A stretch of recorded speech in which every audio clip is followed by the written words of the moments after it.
by the likes of Jose Canseco, David Justice, and the red-hot Glenn Allen Hill. Well, tonight the Yankees face Mike Sweeney and the Royals in Kansas City. Sweeney having a career year. Labor Day baseball continues next on ESPN2 as we labor for you.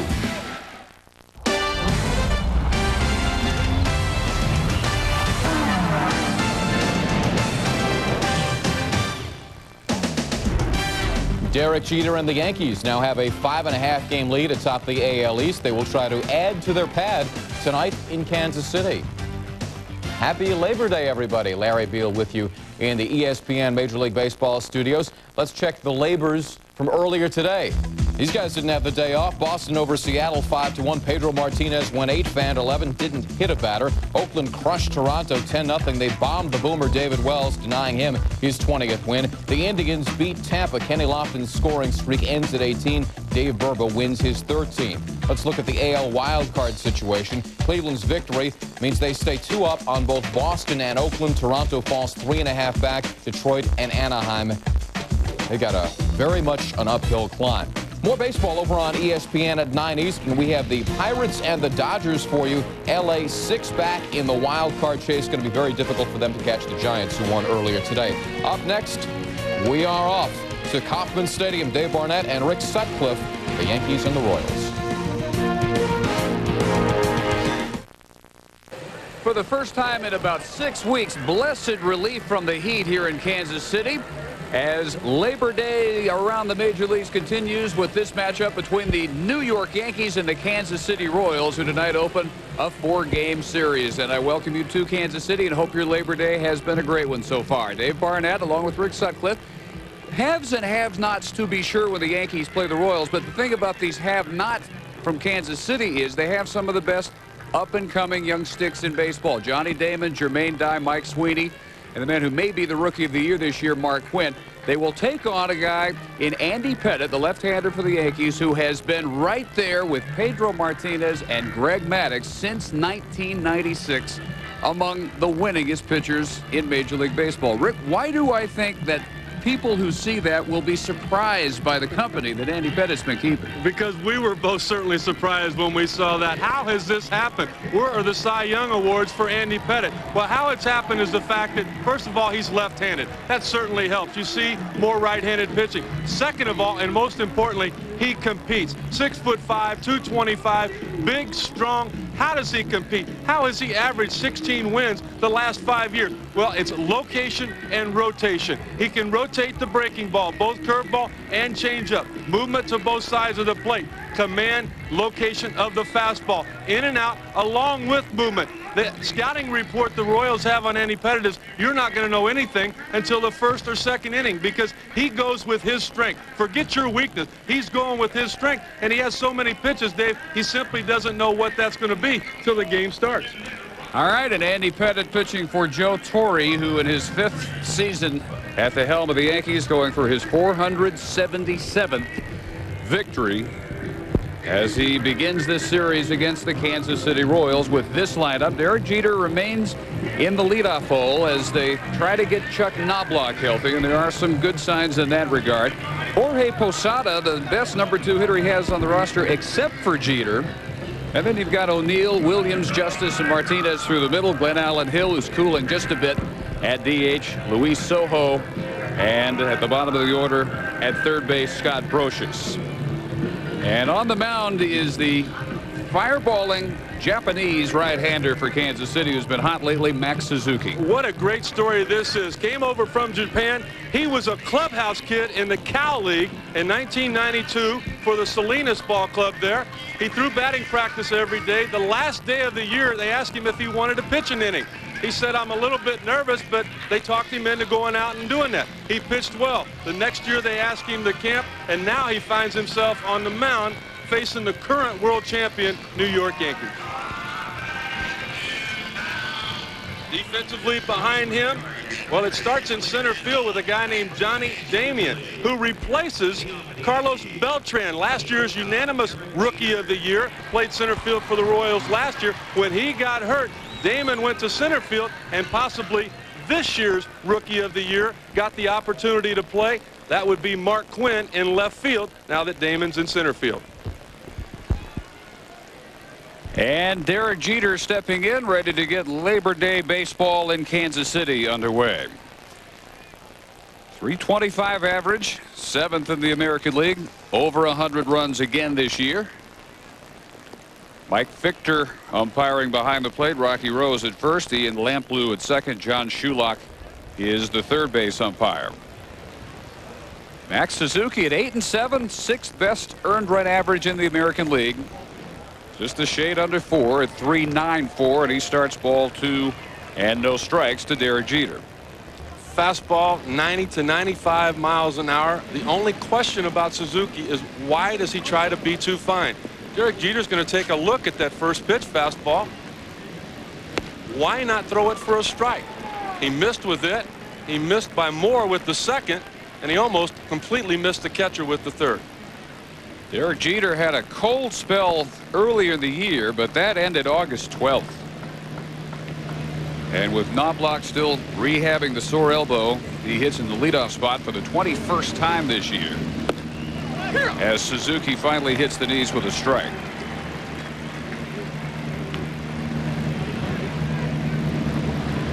Max Suzuki unscored on in the first inning of his last 11 starts, but he starts with a 5-pitch walk to put Derek Jeter aboard. Tony Muser in his 4th season at the helm of the Kansas City Royals. Last year they tied the franchise record of 97 losses. This year they have already surpassed their win total of last year. Not so much because of their pitching improvement, but what an offense this ball club puts out there. In fact, offensively and defensively, the Royals are better this year than the New York Yankees. Jorge Posada in the number 2 hole for the 12th time. The average for the year .297, 25 homers, 82 runs driven in. And hitting second this year, the average is .333 for Posada. So nice thing for Torrey that when he changes the roles for both Jeter and Posada, moves them up in the order, they respond. Jeter a .400 hitter in the leadoff spot, and Posada .333 hitting behind him. Suzuki has been the 2nd easiest American League pitcher to steal a base on this year. He's allowed 24 in 25 attempts. Maybe the biggest contrast between Suzuki and Pettit, who is very difficult to run on, and Suzuki's finding it difficult to find the plate. I can't imagine Derek Jeter would even think about stealing second base until Max Suzuki proves that he could throw a strike to somebody. When Suzuki lets it go, Ricky can hit the mid-90s, but what they've discovered in this spell of late where he's pitching pretty well is he can drop down to 92, 93 with better command and find the spot without trying to get too nitpicky. Whereas when he's a little jacked up, as he may be here, 95, 96, not always knowing where that pitch is going. 5-pitch walk to Jeter. Posada fouling that one back, 2 balls and 1 strike. Well, that right there shows you how good the fastball of Suzuki is. 2-0. Posada looking fastball, having a great offensive year, and yet not able to put it in play. I've heard a lot of pitching coaches that will tell you in a situation like this, just play catch. I mean, Suzuki plays catch at 88 miles an hour with movement. Tries to come back on the inside corner. Victor says he misses, and for the 2nd straight batter, Suzuki behind 3-1. Well, the crowd's a little upset, the borderline pitch not being called, but how could you possibly be looking on a corner if you're a home plate umpire when the pitcher hasn't found the center of the plate as of yet? Jeter going. The 3-1 pitch is bounced up the middle, gloved on a backhand dive by Carlos Fabulous, but he pulls David McCarty off first base. 2 on, nobody out in the first. Dave, I tell you, the only reason Carlos Fabulous was not able to get to this ball and possibly turn 2 was the fact that he was probably as surprised as Jorge Posada was that Suzuki threw a strike. You're just simply not anticipating the ball being hit. Look at that. That is not the normal first quick step we see out of Fabulous. Now his timing is completely off. The throw is offline, and because of it, your defense cannot help you because the starter doesn't seem to be throwing strikes. Fabulous, this young second baseman for Kansas City with a good glove, but I think even if that throw is on target, it's beat out by Posada. And so with 2 on and nobody out, Paul O'Neill at 297 stands in, and he goes right after the first pitch. Brings it into a sweet 17 home runs, 94 RBIs for O'Neill, now in his 16th year at age 37. People were seeing signs of a slight decline last year when he had 19 out. Drove in 110, but the numbers are going to be pretty close at the end of this 2000 season. 1 ball and 1 strike. Biggest difference for O'Neill's season, whereas last year he did not hit left-handers, only 190. This year he's wearing them out, 350 against left-handed pitching. And it's oddly against the righties where the production has dropped off a bit. 1-1 pitch, swings through that one, 1-2. Although the situation indicates get a ground ball double play, there's Jeter at second, Posada at first. That's not really the strength of Suzuki. He's a power type pitcher. He can strike you out a couple of different ways. His strength is the split fingered fastball. You'll see some late hard downward movement from that pitch. The weakness for Paul O'Neill, though, is that fastball elevated as he swung through on the last pitch. So ahead at last at 1-2. He rolls this one to Fabulous, second for 1. The relay by Ray Sanchez for the double play.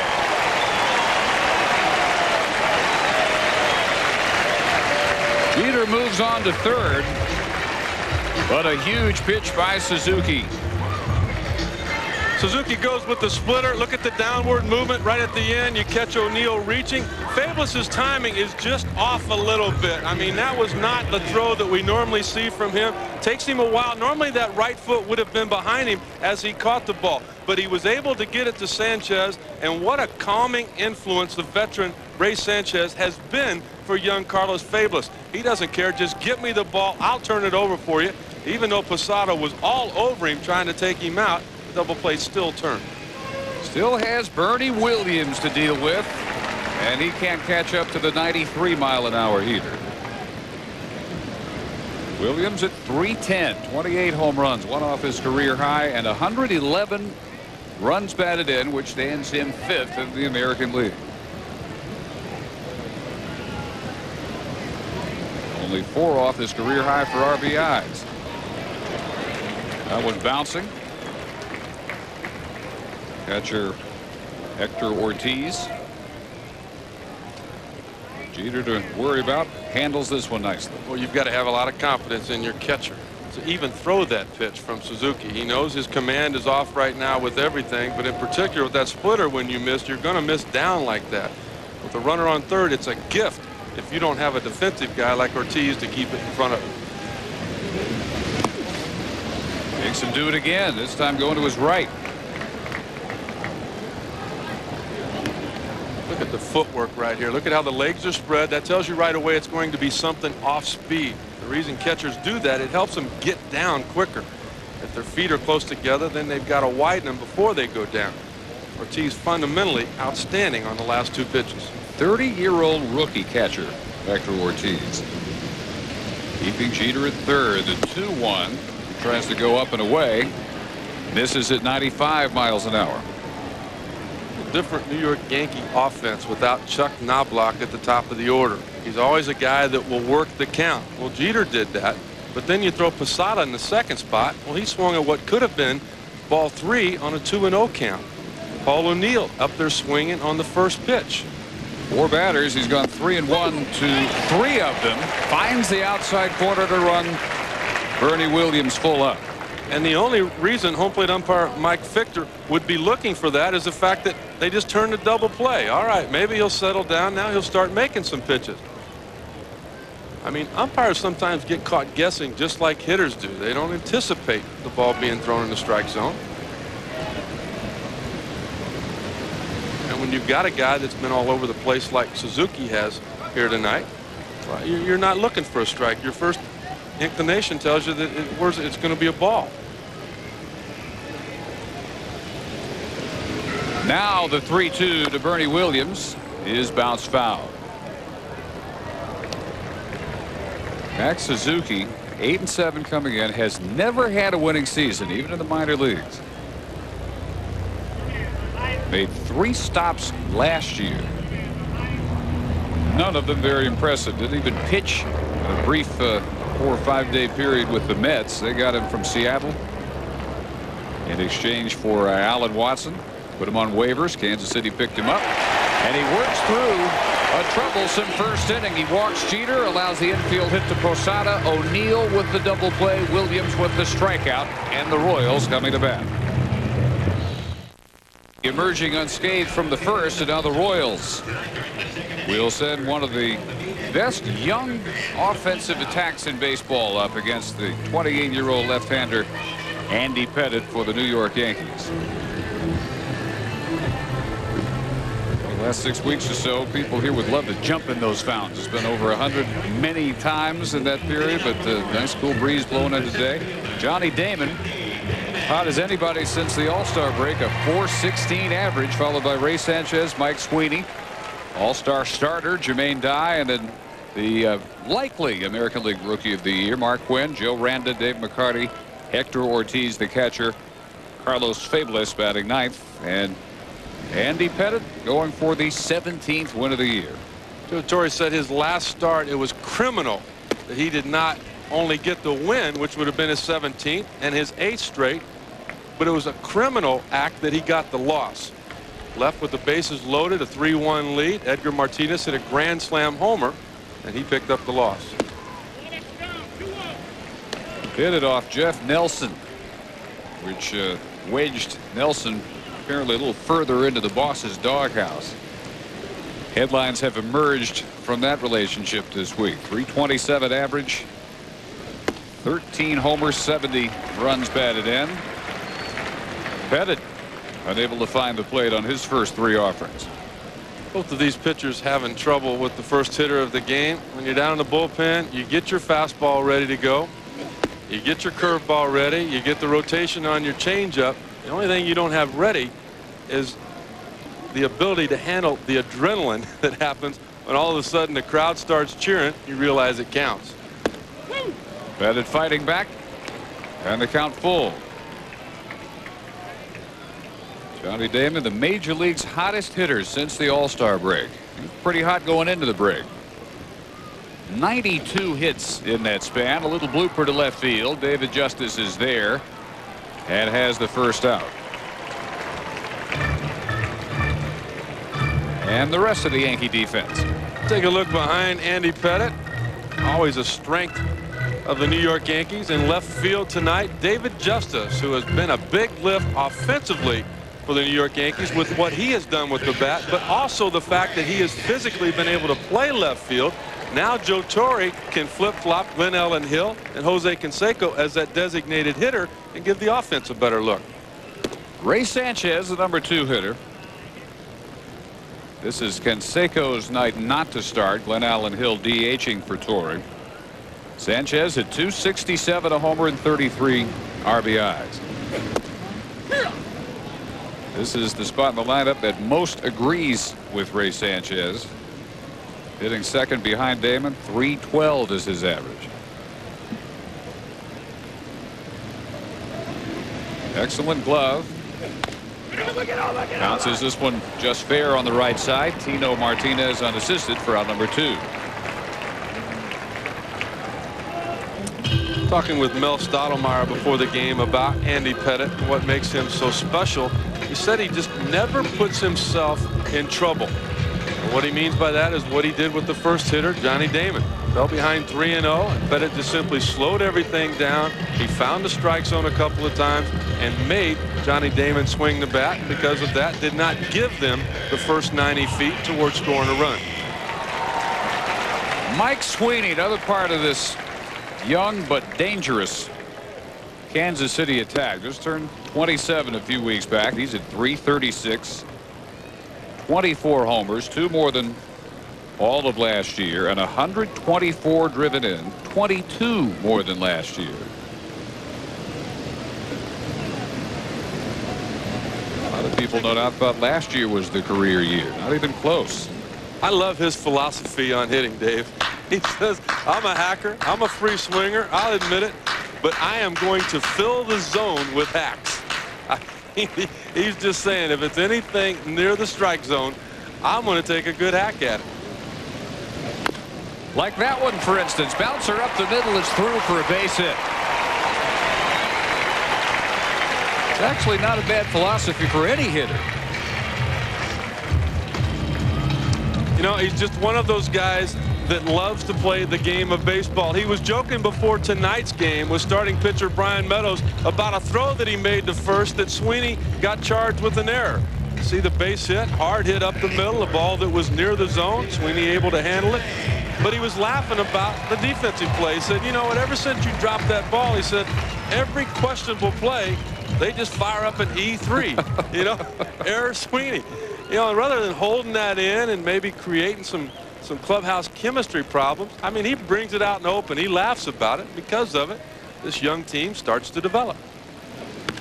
Jermaine Dye leaps all over the first pitch he sees, and it's a two-hopper against the left field wall. Sweeney around third. The relay to Posada's got the plate blocked, and Sweeney dead to rights.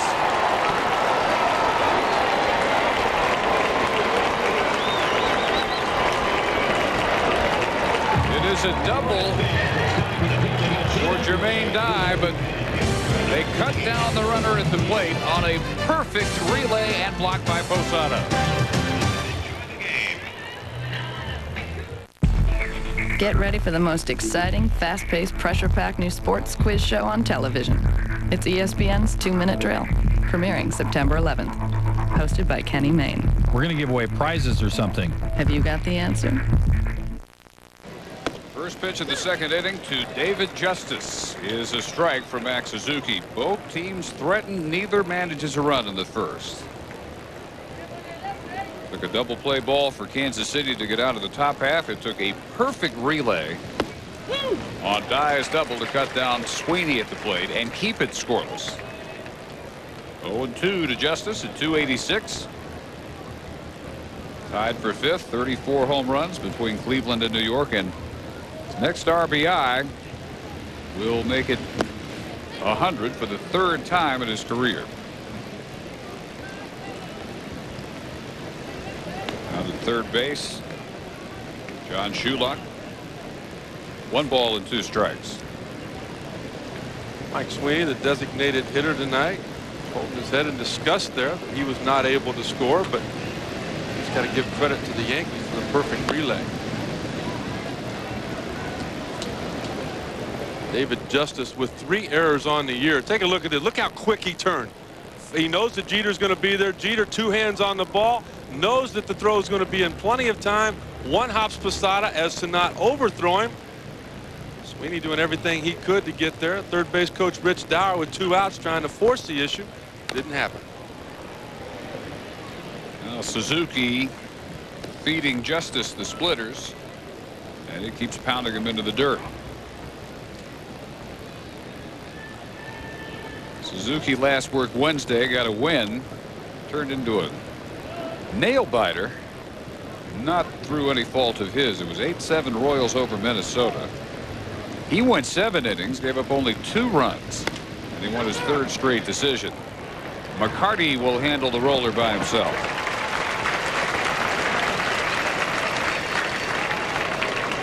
I think the aspect of defense just so underrated in the game of baseball anymore. Everybody talks about the home runs. They're what you see on SportsCenter, the headlines, but Justice making the perfect relay there.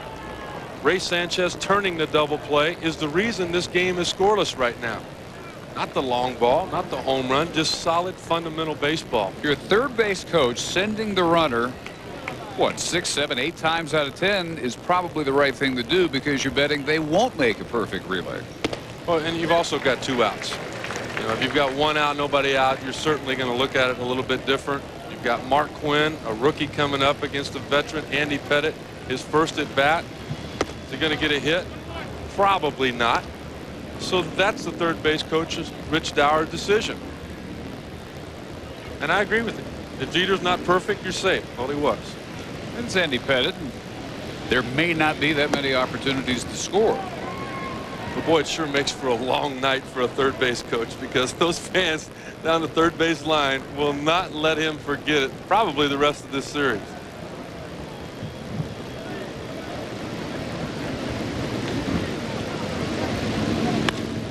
One pitch to Tino Martinez is sent to Quinn in left field. Suzuki getting a little bit of help from his friends. One of his friends in the first inning was Paul O'Neill. Look at the location there. Obviously a ball. O'Neill swinging the bat.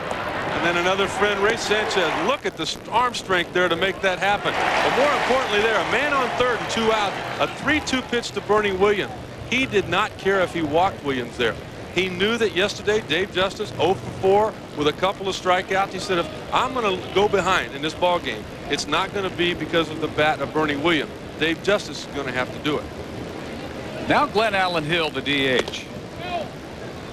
And as impressive as those numbers are with the Yankees, he is showing some signs of being cooling. human. Yeah, he may actually turn out to be human. 10 homers in his first 51 at-bats as a Yankee. That is 9 at-bats faster than the Babe got to 10 home runs when he first went from Boston to New York. But Hill 3 for his last 20 as he begins this series. Suzuki begins 3-0 against Glenn Allen Hill. There's a number of Jackie Robinson deep in left center field, and I saw Glenn Allen Hill hit a ball over that in batting practice with a swing just like that. Ready to try it right there at 3-0.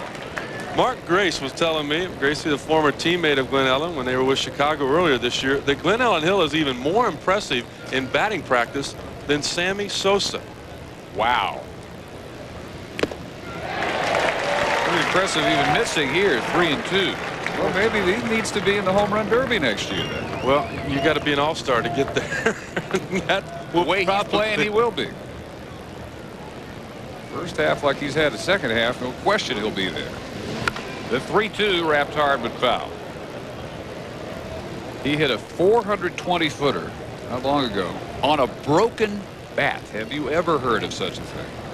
Wow. That weapon he's got right there is what he credits for this great start since coming over from the Cubs, the maple bat. Well, he's going to have to give the weight room a little bit of credit too, because I've seen the man with his t-shirt on and he's about as big as they come. Listed at 6'3", 230. Not much of that is body fat. Suzuki with his second strikeout. He has ended each of the first 2 innings with K's. He got Williams in the first, and down goes Hill here. Bottom of the second at Kauffman Stadium, 0-0. And for the Yankees, already a defensive change. It's Clayton Bellinger, who has come on for Bernie Williams in center field. Williams reporting some rib cage pain. Well, he's had that pain for a while, that being Bernie Williams. That'll explain the 256 average he had in the month of August. He tried to go tonight. You've got to give him credit for that. But the off-speed pitches of Suzuki obviously aggravated the injury. Mark Quinn leads off the bottom of the second. Right now, no question he'd be your AL Rookie of the Year because he's got the AL Rookie Triple Crown at the moment. Best numbers in all 3 of those categories: 301, 20 homers, 67 RBIs, as well as some others: 28 doubles, 353 on base percentage, and 7 outfield assists in just 62 games. Hit pretty well, but O'Neill drifts back and has it for out number 1. It's one of the most amazing things to me about this young Kansas City Royal offensive club, 3rd currently in the American League in team average, is the fact that they do it in a ballpark that's not really conducive for power numbers. 32 home runs for Jermaine Dye. The team record back in 1985 was set by Steve Balboni of 36. That tells you this is basically a pitcher's ballpark.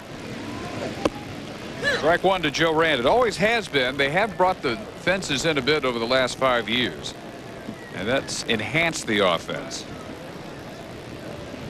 Really changed how the Royals have decided to go about building their offensive ball club. There's Lamar Johnson, the hitting instructor. Used to be if you were a 20 home run man, you're probably going to lead Kansas City. Now that may not put you in the top 4 or 5. When you look at the ERAs of the Royals pitching staff, you think, boy, this must be Coors Field down here in Kansas City. But that's not the case. It's just a young pitching staff that has not had time to develop. They're real happy, though, with their starting pitching, particularly since the All-Star break. Randa sends a rocket foul. It right there were a few hearts and some throats in that box down there. Joe Randa just under 300, 297 as this one begins. Career high 86 runs batted in. Tony Muser's seen 80 plus last 2 years from Randa, but he is the first strikeout victim caught looking by Pettit. That was the exact sequence that Joe Randa was talking to me about before the game that makes Andy Pettit so tough. The pitch before that was the cut fastball on the inner half of the plate. Usually 88 to 92 miles an hour. You got to open up for that pitch. And then what happens when you open up to protect that pitch? Well, he simply takes a little bit off, locates the breaking ball on the outside corner, and just nothing Randa could do about it there. McCarty, the first baseman. 265 for David McCarty.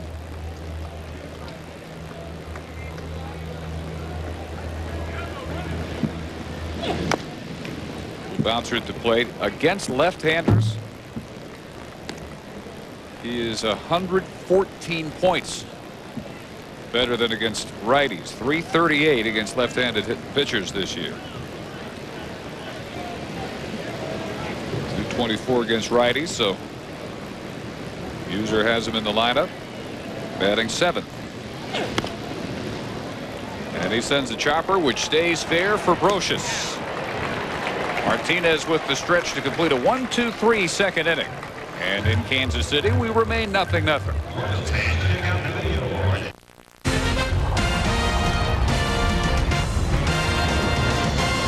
ESPN2's presentation of Major League Baseball is brought to you by HUD. HUD and FHA are on your side. Happy Labor Day to you, Dave Barnett, Rick Sutcliffe in Kansas City's Kauffman Stadium. We move to the 3rd inning, 0-0. Luis Sojo. It's the first pitch of the 3rd inning from Max Suzuki. It grounds out to Fabulous.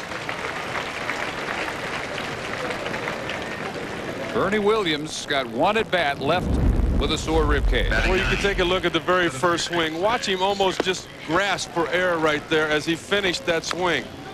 Real tentative. Look how long it took him to get out of the box and get off that front foot.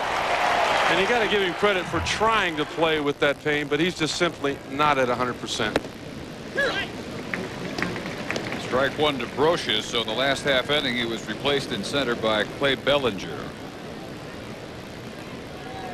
after becoming Suzuki's first strikeout victim to end the first. Brocious, little roller handled by Ray Sanchez. 2 quick outs in the 3rd. Looking at it in slow motion here. There's that fastball middle in, and he just simply wasn't able to clear that rib cage to get to that pitch. And after that, on the second one, when he opened up too soon and it was a splitter, I would imagine that's where the pain probably started on him. And he realized that to go out there and try to tough it through tonight's game, well, it might cost him a week before he could come back and play again. He's missed only 7 games so far this year. Last year missed only 4.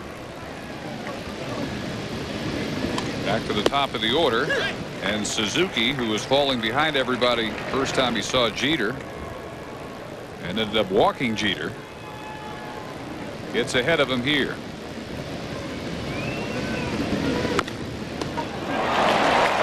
Three ground balls in the 3rd. Suzuki handles the last one. 8 in a row retired. 0-0 in Kansas City. Bottom of the third now, 0-0. The Bell Canadian Open from Oakville, Ontario tees off Thursday at 4 Eastern on ESPN. You'll see all 4 rounds this year. Tiger Woods tries to become the first man since Lee Trevino 29 years ago to win all 3 national opens, the U.S., British, and Canadian Opens. Our coverage begins Thursday, 4 Eastern, continuing through the weekend. In the third, Hector Ortiz, Carlos Fabulous, and then the top of the order, Johnny Damon for the Kansas City Royals. Here's a 30-year-old rookie from Rio Piedras, Puerto Rico, a 35th round pick by the LA Dodgers in 1988, who before this year had exactly 4 games in the major leagues. It was with the Royals in '98. Since those 4 games, he went back over to the Dodger organization and has come back for his second stint with Kansas City now. And the starter behind the plate with Greg Zahn still nursing a very sore thumb. And for a guy who was 1 for 4 lifetime in the major leagues, he has not done badly at all. .379 in his duty since coming up, and he sends that one to right field, but it hangs up there for O'Neill. Other everyday catcher Greg Zahn, as of late, was hit by a pitch on that left thumb and told me that even last night as he tried to sleep, it was still throbbing. So could go in an emergency situation, but we probably won't see him tonight. There's Zahn. Number 9 hitter now, Carlos Fabulous. Good fielding young second baseman, just 24, his second full major league season. .270 hitter. You talked about last time out for Andy Pettitte. What a crime Joe Torre said it was that he didn't get the win, even though he left ahead 3-1 over Seattle. Jeff Nelson came in, and then the fun began because he gave up that grand slam to Edgar Martinez. That may turn into as important a win for the Mariners as they've had all season if they turn out to win the American League West and point to that win as where they finally turned it around. But for Jeff Nelson, what had already been a very frustrating year, he was frustrated because he didn't make the All-Star team. His own manager was the guy doing the picking. Well, outings like that have George Steinbrenner frustrated at Nelson, and Nelson, who has had some issues with Torre about how he's used and how long he's used, did not help his cause with that blow. So shortly thereafter, the ever-ready tabloids in New York were served up a nice dose of Steinbrenner, who said what Nelson needs to do is zip the lip and just stick to pitching. I want to offer him the following advice. That's what we need. You know, the boss has been kind of quiet the last couple of years. 3-2 pitch bounced on the right side to Soho. I think the last time I remember Mr. Steinbrenner really getting on a player was Hideki Irabu, and the Fat Toad. I wasn't going to say that. Talked about the lack of physical conditioning on the starting pitcher, but for the most part, that man right there has handled everything that has come in and out of that New York Yankee clubhouse. A little bit more on his plate off the field than he would like lately, because Steinbrenner also fired away at Mike Stanton, who's also been below par this year, although he did say at least Stanton is enough of a stand-up guy to admit he's been stinking it up.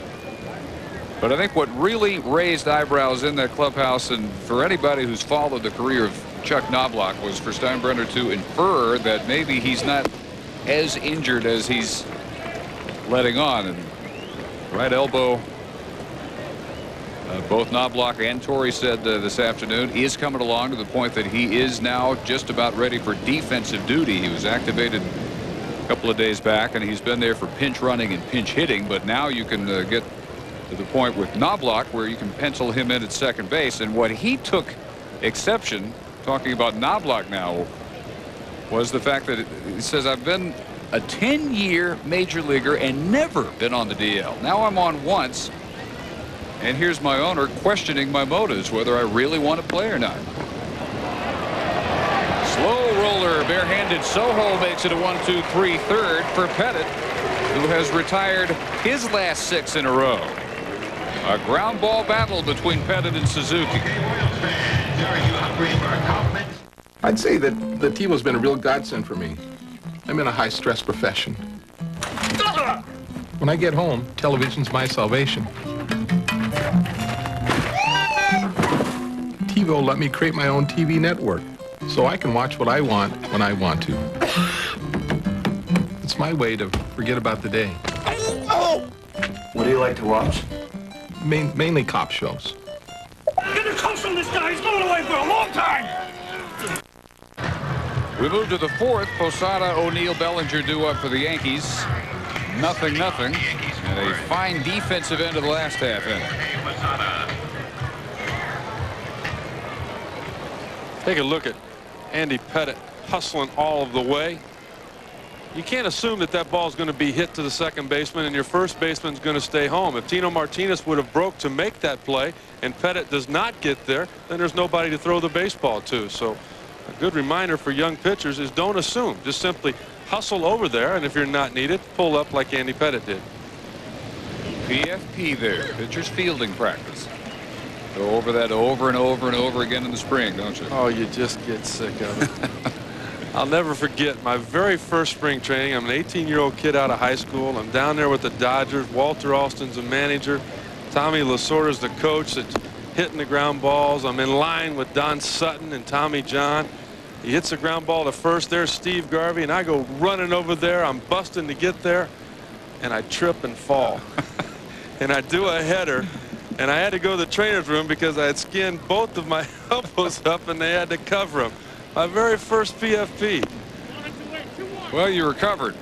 And I was hustling. But I wasn't real coordinated at that point in my career. You developed pretty fast after that, though. Well, I also learned that when the ball's hit over in that direction, if you don't take that first step right away, you're going to get in trouble. Posada finds the gap in right center. Damon over. Posada will ease on in with a stand-up double. Second hit off Max Suzuki. And Posada has them both. He had an infield hit in the first inning. Well, they're going to readjust the second time around. Suzuki has proven that he can get them out with that good splitter when he gets ahead in the count. Here with the 2-1 pitch, Posada gets the fastball. Didn't have that downward movement. It started down. It stayed there. But Posada was able to drill that ball. And that's going to be the new hitting approach for the Yankees. Get a fastball to hit. We can't hit that splitter tonight. And in scoring position with nobody out in the 4th for Paul O'Neill, who was the key batter in the first inning with the Yankees threatening. He sends that one just foul down the left side. Paul O'Neill not even trying to advance the runner there. Man on second, nobody out. And that signal will come from Joe Torre to the third base coach Willie Randolph, and he'll relay it to O'Neill. I would imagine the reason he's not getting him over in that situation is because Bernie Williams is no longer hitting cleanup.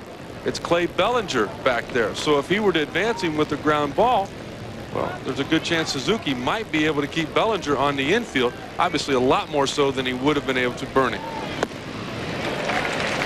And after that one, it missed as well. 0-2. Watch the slider. This is the hard breaking ball down and in. The splitter is the one that is hard breaking and will go down and away from that left-hander. That's the best slider of the night we've seen from Max Suzuki. It's supposed to be his third pitch. Leadoff double, Posada. Now Suzuki ahead of O'Neill, tried to finish him off on the outside corner and just missed. What makes it so difficult to lay off those pitches is the velocity of Suzuki's fastball. How could this guy have been a clubhouse kid? I mean, it is hard to picture, isn't it? There he is for Salinas in the Cal League. Pitches the last day. Then he's signed by San Bernardino, another independent team. Played with them in '93. Traded by Seattle to the Mets. Released by the Mets. Picked up on waivers. And you throw 95? He's forcing Ortiz to do some acrobatics behind the plate, and advancing to third without a throw this time is Posada. He had blocked all of them until that one. And Suzuki, after a 5-pitch, 3 up and 3 down third inning, seemed to be sailing into the middle innings, but now struggles. Well, he does a good job. He shifts his body as quick as he can. He was able to get the upper half of his body pointed down, but he just simply could not get out far enough to keep the ball centered in his chest. It hit off his side. That ball got behind him, and that's when Posada, being a catcher, knew that he could not get to it in time to get him.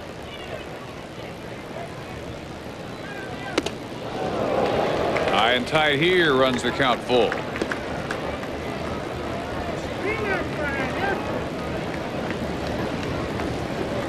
Wild pitch. Getting Posada to third after getting ahead of O'Neill 1-2. Now in danger of putting him on the corners to begin the fourth. O'Neill helped him out first time up with the 4-6-3 double play, then struck out Bernie Williams. And he helps him out here too as Ortiz hangs on to strike 3. Third strikeout by Suzuki. And the third out that Paul O'Neill has made tonight. The first 2 he made when he chased the ball out of the zone in the first inning and grounded into a double play. And he makes the same mistake here again. That ball clearly started out as ball 4. You got a man on third and nobody out. Sometimes you get a little selfish, too aggressive as a hitter, and you want to pick up the RBI when in fact you have to get a pitch to be able to do that with. If you can't pick up the guy, you just take the base on ball and hope your teammate behind you can pick you up. Bellinger at 244. Now hitting in the cleanup spot after replacing Bernie Williams. 31, but just in his second major league year. 10.5-year minor leaguer, 6 years at AAA, at 5 different positions before finally getting the call up at age 30 last year, his 11th pro season. What looked to be a lifelong minor league career for Bellinger. Finally realized a dream come true last year when he came up and joined the team. Now he's turned into a guy that can not only play, but he can help the team win as well. Like center field when Bernie was hurt. Infield in, the 1-1 pitch is low and away. I don't think there's any way that Tony Muser, the manager of the Royals, would have pulled the infield in if that were Bernie Williams at home plate. But by pulling the infield in, you increase the opportunity for Bellinger to get a base hit. Hard hit ground ball, they don't have the range.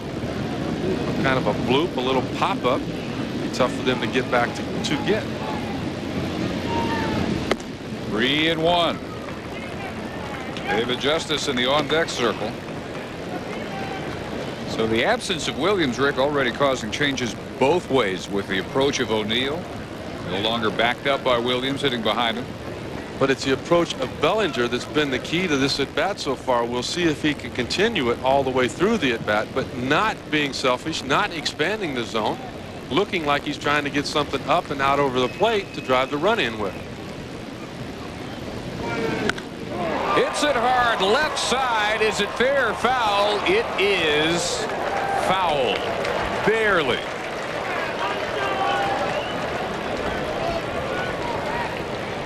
That one hugged the line all the way to the foul pole. Well, and Bellinger continued to hug the bat even after he hit it. You don't even have to look at that third base umpire. A lot of times the hitter will tell you what's going to happen. He never even put the bat down. He hooked it hard down the line. Every now and then again, the wind will straighten a baseball like that out. But Bellinger knew that if nothing happened to that baseball, as far as Mother Nature was concerned, it was going to be foul. That one also foul. Still 3-2. Around batting practice time, it was pretty stiff breeze cooling things off, blowing in from right field. That breeze has disappeared. Well, it's not going to carry. Look, that wind's blowing straight down. Not going anywhere in those conditions. That's why all the ground balls have been happening. Now, you just think about the numbers that George Brett was able to put up here in this ballpark. It's always cold here in April and May. It's going to turn cold again in September. Boy, Ortiz again forced to go to his knees to prevent a second wild pitch here in the 4th inning. So runners on the corners. I think that was a big mistake on the part of Suzuki there. Even if Bellinger drives in the run, you got to have confidence your offense is going to put something on the board. They have done it all year long. It has been the strength of the team. But by pitching around Bellinger and trying to get him to expand the zone, well, you create the opportunity for Dave Justice to put a field goal up here with one swing of the bat. Justice bounced to first in the 2nd. 53rd game with the Yankees since coming over from Cleveland for Ricky Leday June 29th. He has driven in 41 of those 99 since that deal, and he was ready to wail on that one, but it's too low. Dave was telling me he went around those. Strike one. He was telling me before the game that the trade from Cleveland happened when the Indians were here in Kansas City, and he couldn't believe it because he basically came off the trainer's table. He had a bad wrist, he had a pulled groin, he had a bad ab. Boy, again, another. That's got to be half a dozen pitches in the dirt. I'm just thinking about the bruises that Ortiz is going to have when this night is over. His body's going to look like that of an old banana. You know how they get those purple things everywhere around it? I mean, he's been hit on the arms. His pitch strikes very, very well since the first couple of guys. Got a double play in the 1st. Would love it here, but it's 2-1 to Justice. Ortiz can compare bruises with Zahn, and then he's replacing once this one's over. Justice earlier in his career was not a guy that would ground into very many double plays. He's done that 11 times this year. I think mainly because the pulled groin, he doesn't have the speed he had as a younger man, but that uppercut that he possesses normally puts the ball in the air. Best pitch of the inning by Suzuki. 2-2. Chris Chambliss, their hitting instructor, I'm sure has told them get a fastball to hit, because that pitch you just saw there is unhittable and so hard to lay off of. Chambliss knows about hitting fastballs against Kansas City Royals pitching. Surprised you brought that up. You grew up here. You know what a sore subject that is. Mark Littell, Yankee Stadium. 1976 ALCS. Got him into the World Series that year. It's before they called them walk-off homers. Only 5 pitches in the 3rd, but Suzuki laboring here with 2 on, 1 out. 2-2 to Justice in the 4th. Roller's going to find the hole on the right side, and Justice has RBI number 100. Posada in to score. Bellinger all the way around to 3rd. 1-0 Yankees.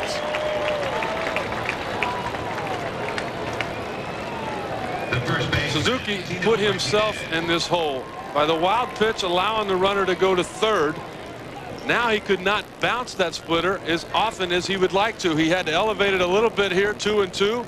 Justice able to go out and get it, and because of the fact there was a gap between the 1st and 2nd baseman, they was not able to get to that ball. McCarty had to hold the runner on, and the middle defense of the infield had to surround second base on a hard hit ground ball so they could turn 2.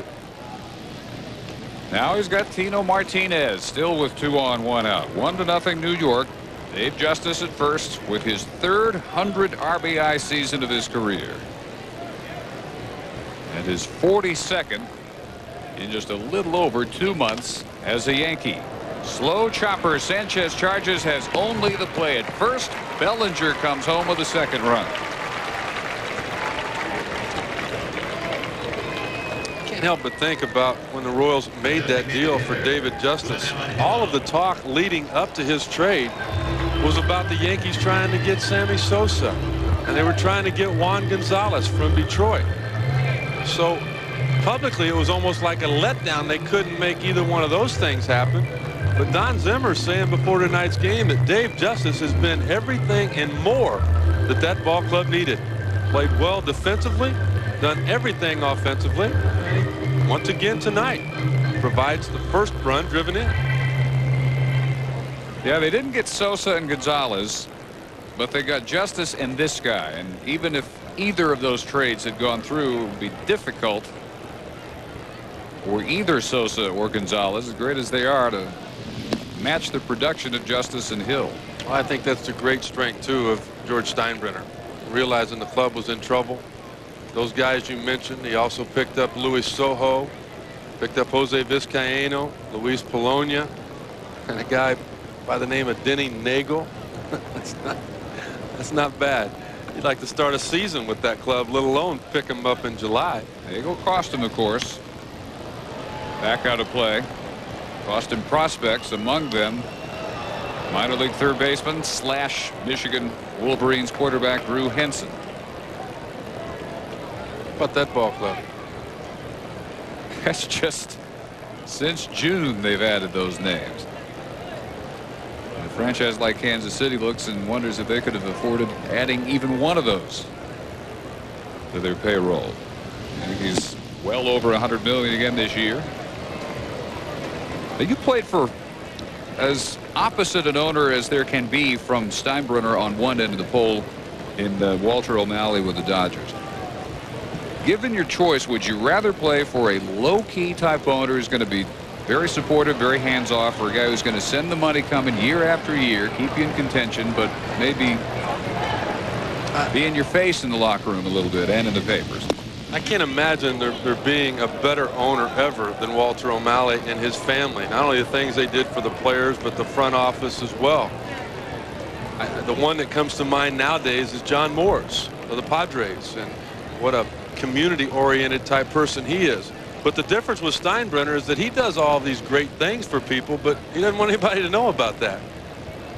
Those don't make the back page of the Tads. 3-1 pitch, shot foul.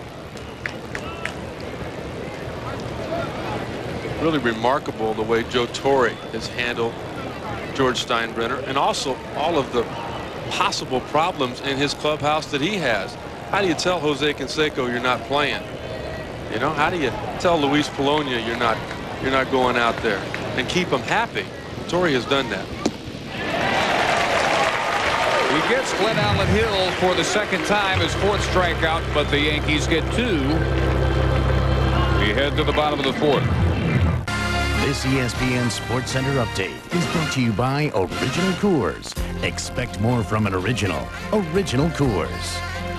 Serena Williams and Pete Sampras are through to the quarters at the U.S. Open. At the ballparks, Junior served up his 37th homer of the year. The Reds hand the Mets their fourth straight loss. Pedro Martinez struck out 11 Mariners in a 5-1 Boston win as the Sox retired Carlton Fisk's number 27. With this Sports Center update, I'm Whit Watson. Bottom of the fourth at Kauffman Stadium, 2-0 Yankees. As we head to the bottom of the fourth, playoff pursuit baseball Wednesday. First on ESPN, the A's take on the Boston Red Sox in a battle for the AL wild card. And on ESPN2, Randy Johnson leads the D-backs against the Braves. Who will make it to October? We'll get some further information on that month-long question. We'll continue to answer on Wednesday Night Baseball. Royals half for the fourth. They send the 2, 3, and 4 hitters up against Andy Pettitte. Ray Sanchez to be followed by the DH Mike Sweeney. And Jermaine Dye. 2-0 lead now for Andy Pettitte, who allowed both hits in the first inning. A Sweeney single, a Dye double. Sweeney cut down at the plate trying to score, and since then has retired 6 in a row. Joe Torre called a team meeting earlier today. He was not happy about the method of the loss yesterday. They lost 2-1 extra innings to Minnesota on a mental gaffe by reliever Mariano Rivera, who's not paying attention to Torrey Hunter at first. Allowed him to go to second, where he could have picked him off, and then Denny Hawking single won it for the Twins 2-1. But that wasn't the only thing, obviously, that would lead to the calling of a team meeting for a team that's in first place by 5.5 games. I just sometimes have to marvel at the method of madness of Joe Torre. mean, players come out of there saying that the reason the meeting, somebody messed up. They had some people in the clubhouse that weren't supposed to be there. All you got to do is go in and ask Joe Torre. If he okays it, then anybody can come in. Off the glove of Pettit, but right to Soho. And it's 1-4-3 to retire Ray Sanchez. But when you got down to it, the reason for the meeting was the fact that they were not playing the type of baseball Joe Torre expected from them. Take a look at pitching coach Mel Stottlemyre there. Boy, is it good to see him back on the bench with the Yankees. Talked to him before the game, and the true sign of his strength has always been that just bone-crunching handshake that he possesses. And that strength was still there. We wish him nothing but the best. There's supposed to be some more things done next week. Mel gets back to New York.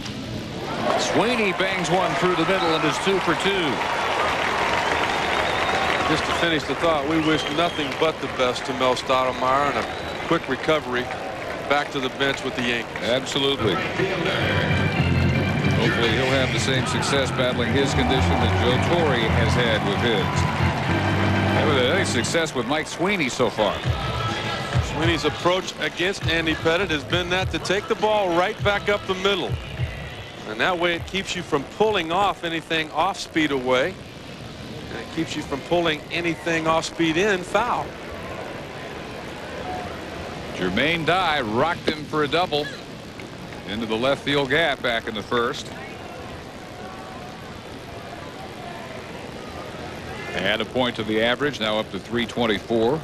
He told me before the game he knew Pettit was going to try to run the cutter in on his hands, and he just wanted to make sure that it was on the plate when he swung at it. There it is right there. You hear a lot of hitters that have a game plan before the game starts, and then they get away from it once the game begins. Jermaine Dye was one of those guys early in his career with the Braves, first couple of years with the Royals. He's not that way now. And people have taken notice too. It was a little surprising but heartening for people from here in Kansas City to see that he got a real quick start in the All-Star balloting by the fans. You see that every year. Somebody jumps up there with a big April, and by mid-May, early June, they're back down 7, 8, 9. Here's a guy who stayed up there and was voted to the American League All-Star team, the first time for a Royal to get that honor in 11 years. Sweeney back to first. Bo Jackson in 1989, the last Royal who started the All-Star game for the American League. This was the first time since 1988 the Royals have had 2 All-Star position players. Certainly George Brett back then, but as a first baseman, also Kurt Stillwell. It just shows you how excited these fans here in Kansas City have gotten over this young ball club. If the new ownership can come up with some money and the opportunity to spend that money on some quality pitching, this team could become a contender. This could become the Chicago White Sox in 2001. Hard hit foul, still 2-2. Well, they've got part of that model down. They've pretty much approximated the White Sox offense. And they've got the good young pitching. The names, anyway, that the White Sox had last year who have stepped up and become quality major league starters. Suzuki tonight, Blake Stein, Dan Reichert, Jeff Suppan, Brian Meadows already with 10 wins this year. There's Stein, who won last night. 3-2. All this youth for Kansas City has them closer to the 500 mark on Labor Day than they've been in 5 years. 65 and 71 coming against 6 below 500. Tony Musier had to have a rainout on the last day last season to avoid the American League's worst record at 64-97, just a half game better than Minnesota. A shot the opposite way and he just misses. Jermaine Dye having his first big offensive year. Andy Pettit has averaged 16 wins the last 6 years. When you get a pitch that close to the strike zone, and you haven't had any more success than Dye has, you've had all the success Pettit has. If you're a hitter, you better be swinging at it, because those borderline pitches aren't supposed to go your way. 3-2 again, foul back. this battle gets even more intriguing. Mike Sweeney off and running right there, and what a difficult spot that is. That's the old make sure he goes to home, don't get picked off, but get a good jump because we want you to stay out of the double play. This is one of the best pickoff moves in all of baseball on the mound in Andy Pettitte. He's led the American League in pickoffs 3 times, in fact, in a row, 95 through 97. One of those years led the majors in pickoffs.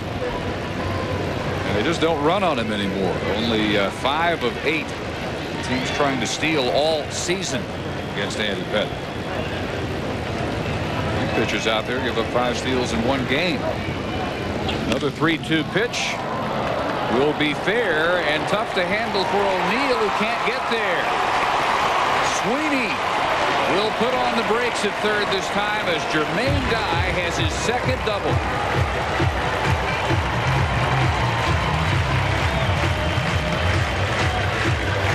Exactly the same situation that Jermaine Dye created back in the 1st inning when he hit a double. Only difference was there was 2 outs then. There's only 1 out now. Rich Dyer might have tried to score the run once again. It's just a bloop that happens to fall in. Big swing from Dye, elevating it over the infield, down the line. O'Neill gets there, has a little bit of trouble coming up with it, but when he hits the cutoff man, as Dave Justice did on the ball to left field perfectly, Rich Dyer threw up the stop sign. Now Mark Quinn. 2 in scoring position with only 1 out, and he pops it up. Martinez taking charge out number 2. Mark Quinn jumping at the first pitch from Pettitte. Now 0 for 2. He just missed this baseball. It was almost 3-2. Look at the extension on that. Oh, he knew it too. Look at the ball well out in front of home plate where the contact was made. How can that happen? I did everything right. The only problem was he thought the ball was going to have a little bit more downward movement. It was just the flat cutter, and it hit the top part of the bat and stayed on the infield. Quinn yesterday hit his first career grand slam against Dave Island of Tampa Bay. He saw a 3-run shot all over that pitch, but he popped it up, and now ball 1 to Joe Randa. Sweeney started it off with a 1-out single. He's 2 for 2. Dye followed with a double. He's also 2 for 2. Now up to Joe Randa, who's got a career high year for RBIs and has 24 in his last 33 games. 343 on the year for Randa in situations like this where there are runners in scoring position. Pettitte is far from being out of the woods here. Up the middle. Jeter can't get it with a dive. Sweeney is home. Dye right behind him. And it's 2-2. A 2-run, 2-out single by Joe Randa. Joe Randa is one of those guys that every baseball team needs. He can hit anywhere in the lineup. He can hit second. He can hit 5th, 6th, because he puts the ball in play. He knows the situation. He's looking for something off speed. There's the big slow curveball. Hits it right back up the middle. He saw Mike Sweeney with 2 base hits earlier tonight with that same approach. He comes up with it his 2nd time up, and the Royals come up with 2 runs to tie the game. Randa's 87th and 88th RBIs of the year. 2-2, bottom of the 4th. Yankees get 2 in their half off Max Suzuki, and the Royals answer right back off Andy Pettitte, who now looks at Dave McCarty. Grounded to third his first time up, and takes a strike. Somebody calls you a competitor, as Joe Torre said about Andy Pettitte. This is the situation he was talking about. You're mad at yourself, you gave up a couple of runs, but you don't give in. You don't get mad and just start firing fastballs and let 2 runs turn into 4. You continue to pitch and compete. And he'll get out of this one. Jeter with the soft toss to Soho out number 3, but the Royals match the Yankees 2 from the top of the 4th.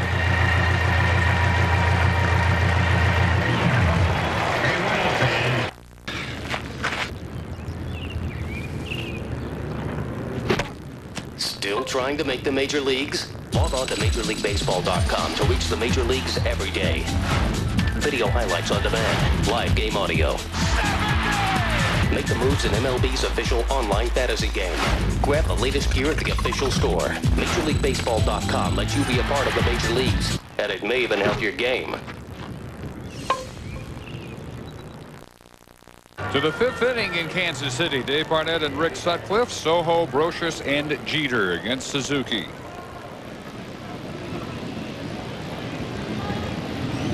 Two spots for each team in the 4th. Suzuki works the Soho ball 1. He got on the ground out to second on the first pitch he saw back in the 3rd. That was by far the most efficient we've seen Suzuki.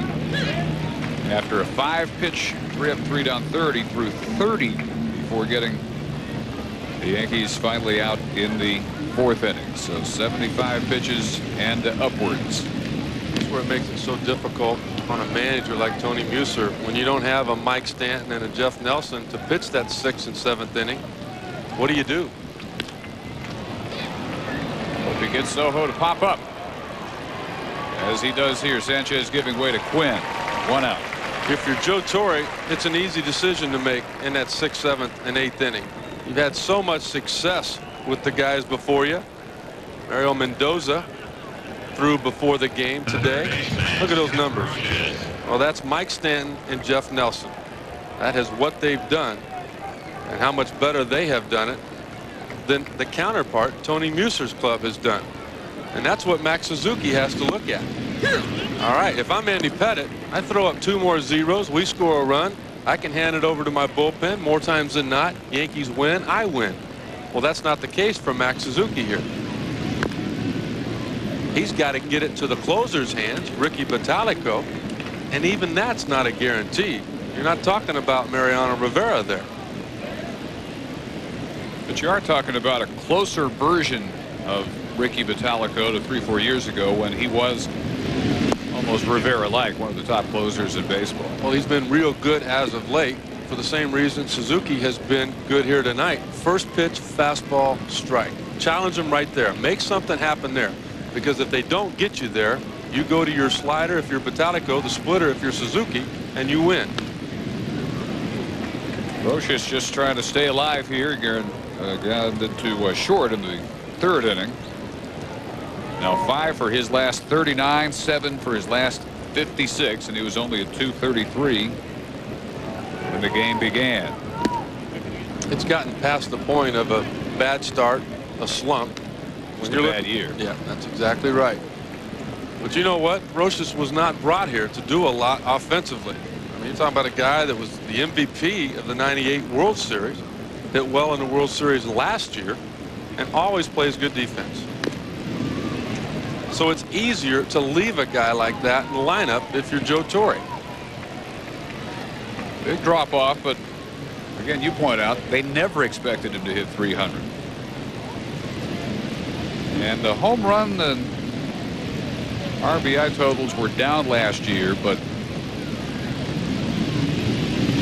teams will take 13 and 55 from their number 9 hitter. Line drive. Quinn about waist high, coming in from left, 2 outs. Well, particularly when you look at the numbers of Scott Brocious. Mentioned he was MVP in the '98 World Series, hitting .471 with a couple of homers against the Padres. Last year, .375 against Atlanta. Add them together, .424 in the World Series. You feel like you're a club that's going to get back there? Yeah, you'll show a little patience with that guy. Derek Jeter reached on the 1st inning walk. That makes 29 games in a row for Jeter via either hit or walk to reach base. Best streak by a Yankee since 53 straight to start the '99 season by Derek Jeter. Well, this is what makes him so special right here. All right, he got the walk the first time. You're leading off for me tonight. Knobloch's hurt. That's what I need you to do, Joe Torre tells him. But now 2 outs and nobody on. He's got the ability to take a swing to hit it out of the park.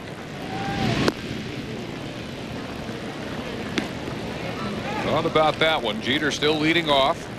Chuck Knobloch testing the sore right elbow and reporting no pain earlier today, and Joe Torre says that now has him ready for duty, not just pinch hit, pinch run duty. Not starting him though. One thing about the bad nerve, whatever it is, they can't really determine what it is for Knobloch.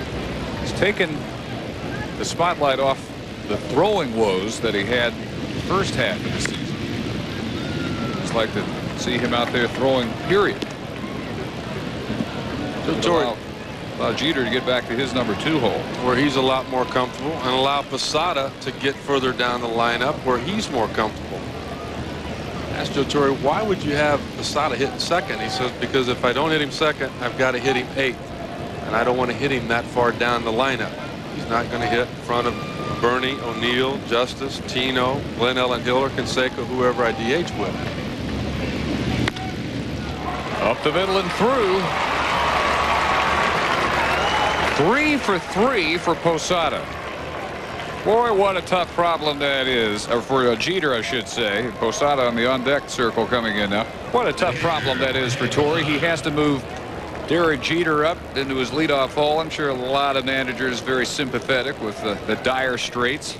Wouldn't you like to have 8 Derek Jeters? Absolutely. You know, if they can play short, they can play anywhere on the infield. Derek Jeter could play anywhere on the outfield. No doubt in my mind he can catch. He can hit for power. And he tried to hit with power the first 2 pitches, pulling both of them foul. Now he gets 2 strikes. I got to put it in play. I got to try to get on base. All right, ground ball back up the middle. Jeter aboard with the 2-out hit. Now Posada. He will keep pretty close tabs on Derek Jeter. He shouldn't be there long. His success is almost as high as the lack of success for Suzuki in the stolen base department. Jeter 20 of 22. And teams running against Suzuki are 24 of 25. Now, with a guy who has that little success preventing the stolen base, what is the first thing you would work Max Suzuki on, say, next spring? Well, it's first things first. He's got to get the hitter out first, and that's been a problem for him throughout his career. You forget about going to the slide step. You forget about shortening the leg kick. That's too much for him to handle right now. You got to throw the fastball for a strike. You get ahead of the hitter. We start doing that more and more consistently. Then, and only then, do you think about adding a slide step or whatever it might be. Greg Maddux has never gone to the slide step. Roger Clemens doesn't go to the slide step. But they've got the ability, once you steal second or steal third, to keep you from touching home. Suzuki has the stuff to do that. He has just not developed the command to get that done. And it's not only Ortiz that's having to field the bouncing ball. That's an old-time move there for a lot of sinker ball pitchers. I remember Tommy John always bouncing the throw to first base when he could. That little short hop, because if they didn't throw the ball out, you had a nice scuff on that baseball. Always thinking ahead. To make it dance with. 1-2 to Posada. Suzuki a pitch away from getting out of the 5th. I'm really surprised that Derek Jeter is still standing at first base. These off-speed pitches down are exactly what you're looking for to try to get a stolen base. Maybe there's something wrong with Jeter physically. I talked to him before the game. He said everything was fine, but he hasn't even attempted to go yet. Just a bluff there. Another bouncer. Even off the foot of Posada. Jeter took 2 steps. Well, even though Jermaine Dye is 2 for 2 with doubles, Sweeney 2 for 2 with singles, Randa with a base hit and 2 RBIs, I think the MVP for the Royals right now is the man you're looking at behind home plate, Hector Ortiz. Kept a runner from advancing the scoring position there. Kept a runner from scoring back in the 1st inning by blocking the same kind of pitch. I've lost track how many he's blocked. Now Suzuki expecting perhaps Jeter to go on the 2-2 pitch. It's got to be 7. Has to be 7 if it's 1. But you're talking about a veteran minor league catcher who no doubt has had his share of wild young 19-20-year-old arms the last few years. Now Jeter going. The 2-2 pitch sent to the alley, headed to the wall. Posada is 3 for 3. Jeter will come around to walk home with the go-ahead run. Jorge Posada's second straight double. Joe Torre liking the matchup of Posada against Suzuki. 2 for 2 coming into that at bat. He tells Derek Jeter, just simply stay at home. I don't want you going anywhere. But now there's 2 strikes on on Posada. Joe Torre says, all right, let's try to steal second base. He's having trouble. Suzuki elevates a fastball, and that's where the trouble for Suzuki started. Ball into the gap. Jeter off and running. Power, speed, defense. Derek Jeter is the whole package. So it's discussion time on the mound as Jeter comes home to make it 3-2 Yankees. Pitching coach Brent Strom out there. 3 for 3 night for Posada with a run scored and an RBI. Chance for us to remind you this copyrighted telecast is presented by authority of the Office of the Commissioner of Baseball. May not be reproduced or retransmitted in any form, and the accounts and descriptions of this game may not be disseminated without express written consent. And go to MajorLeagueBaseball.com for the most complete baseball coverage on the internet. Paul O'Neill 0 for 2. Swinging at bad pitches all night. A 4-6-3 double play. Struck out on a 3-2 pitch swinging. One way out of the zone back in the 4th.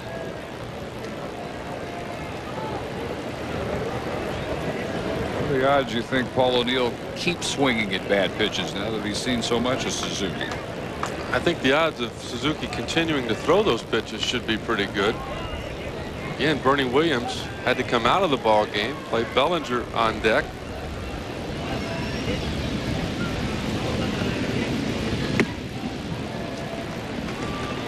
Ortiz gets that one just before it bounces. 2-0. 2 outs, first base open.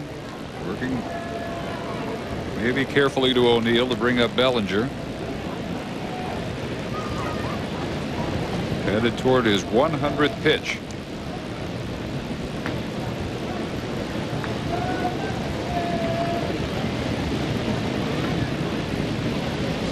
Royal bullpen quiet for the moment. Yankees came in 76 and 57. Boston won behind Pedro earlier today, so the lead in the East at the moment 5.5 games. What Joe Torre is probably aware of by now is that the Yankees have never lost a 6-game lead at any point in a season. If they got 6 games up, they won the pennant. Looks like a lot of things are starting to come together for them. Watching Mendoza throw before tonight's ball game, he threw 3 simulated innings, looked very sharp. If he's good to go tomorrow, the arm strength is there with the trainers. He'll probably pitch an inning over the weekend, Joe Torre told us. Knobloch looking good. Roger Clemens just dominating since the All-Star break. El Duque better. David Cohn a couple of good outings. Pettit strong all year long. Tony Musier decides go ahead and put Paul O'Neill on. There's David Cohn. I think that's a good move. There's only so many bullets left in the gun or arm of Max Suzuki. You don't want to go to the middle relief. They've not been able to get the job done all year. So just intentionally pass Paul O'Neill. He's just too good a hitter. He's proven it too many times. If you're going to lose the ball game tonight, make it be Clay Bellinger that beats you. Bellinger, his first time up, got a walk. Eventually came on to score on an RBI ground out by Tino Martinez. So 3 forces out there in the infield. If Suzuki can manage a ground ball from Bellinger, as Posada stands at second after his RBI double and O'Neill after the intentional walk. Well, it also takes a lot of pressure off your infield here too. They can play deep, and there's a force, as you mentioned, Dave, anywhere out there, first, second, or third base. You've just got a man on second. You got to knock it down. You got to make a perfect throw, and the throw has to go to first base. Now it doesn't. Does it again, and the throw to third cuts down Posada. He tries to advance on another throw from Suzuki in the door. But Ortiz nails him. Only the second time all year a base stealer fails against Suzuki, and it remains 3-2 Yankees on the strike by Ortiz. You think football is fun? Not anymore, though, is it? Zero fun, sir. All right. You got anger, that's good. And I don't need you up on my face. You got aggression, that's even better. Get up! We will be perfect in every aspect of the game. You don't let nothing come between us. We're going to change the way we run. Change the way we block. Change the way we win. We are changed. Remember the Titans. Rated PG. Starts September 29th. Hey, Lou, good-looking place. But if you want more energy on the field, you got to have more energy in your music.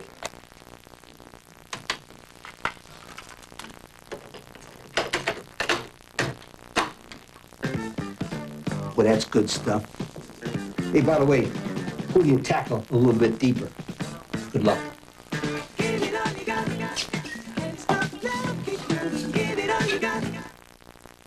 Well, we're halfway through here in Kansas City on a welcome night under a half moon. Cool breezes. It's been weeks since the heat and humidity descended on the Midwest, and welcome cold front with some rain up north, which thankfully did not reach Kauffman Stadium. Dropped down in the 80s, maybe 70s by now. Ortiz, Fabulous, exactly 74 degrees. Fabulous pops up the 0-1 pitch. Martinez with the first out. Ortiz it was with the pop up. One gone to the bottom of the fifth for Kansas City, now trailing 3-2. We mentioned averaging 16 wins for Andy Pettitte since he got to the big leagues. Don Mattingly was his teammate his rookie year. Mattingly told him, he said, you don't realize how lucky you are to be in the playoffs your rookie year. Mattingly, of course, with the Yankees from 82 to 95, and 95 was Mattingly's first opportunity to be in the postseason. Andy Pettitte has said many times, he says, I'll never forget that, how special that is. And you can just see the determination in his face. He knows he's only going to be out there 35 starts a year, and it's important to stay focused. 1-1 to Fabulous. Grounded to second his first time up. Derek Jeter, another guy who really can't relate to the Mattingly career. All he's known is postseason. You know, he's one of the most amazing guys in the game of baseball to me, because if anybody could have had success change them, it would have been Derek Jeter. I mean, here you are in New York. You hit 320 during the regular season for a career, 320 in the postseason, 3 world championships, and yet, you know what? He's just as pleasant as he was the first day anybody ever said hello to him. Even with the world in his feet, that is impressive. Might even be nicer now. You know, comes up behind you, did the little dog thing, you know, where you grab the ankle and the little bark at me. They scared me to death. But, you know, he's just a fun guy to be around. Fabulous bounces the 3-1 pitch to Soho. 2 quick outs in the fifth for Pettitte. Outside the Lines, presented by AT&T, the latest edition, No Pain, No Gain. It takes a look at how athletes deal with and overcome pain. Outside the Lines tomorrow at 7 Eastern, only on ESPN. For more information, log on to ESPN.com. Johnny Damon retired twice. Not many pitchers the last few months can say they have retired Johnny Damon twice at any point in the game, much less back-to-back, but Pettitte got him to fly to left in the first and bounce to second in the third. Major League's leading hitter since the All-Star break. 416 coming in, 327 overall. He's kept the American League's stolen base leader off the bases now, all 3 of his at-bats. A 1-2-3 fifth for Pettitte and the Yankees, who lead 3-2. Whoa. What's up? Oh, let's see. That's a miss. That's lame. Sports drinks, colas, like that's working up there. But you get something good. You know why you don't have game? Because you don't got milk, that's why. Vitamin D. You want the D, you need me. Oh, right there. Basket's that way, Chief. Yeah. Want game? Milk has 9 essential nutrients for active bodies. You know what? When you guys are done denying, your beverage problem, give me a call. I'll be in the fridge. Come on, Shake. This ESPN SportsCenter update is brought to you by Frost Brewed Coors Light.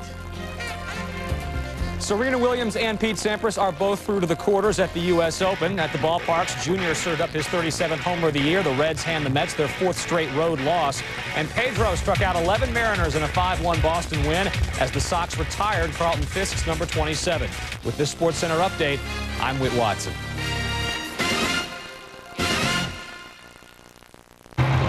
So Pedro brings the Red Sox a half game closer to the Yankees, now 5.5 back.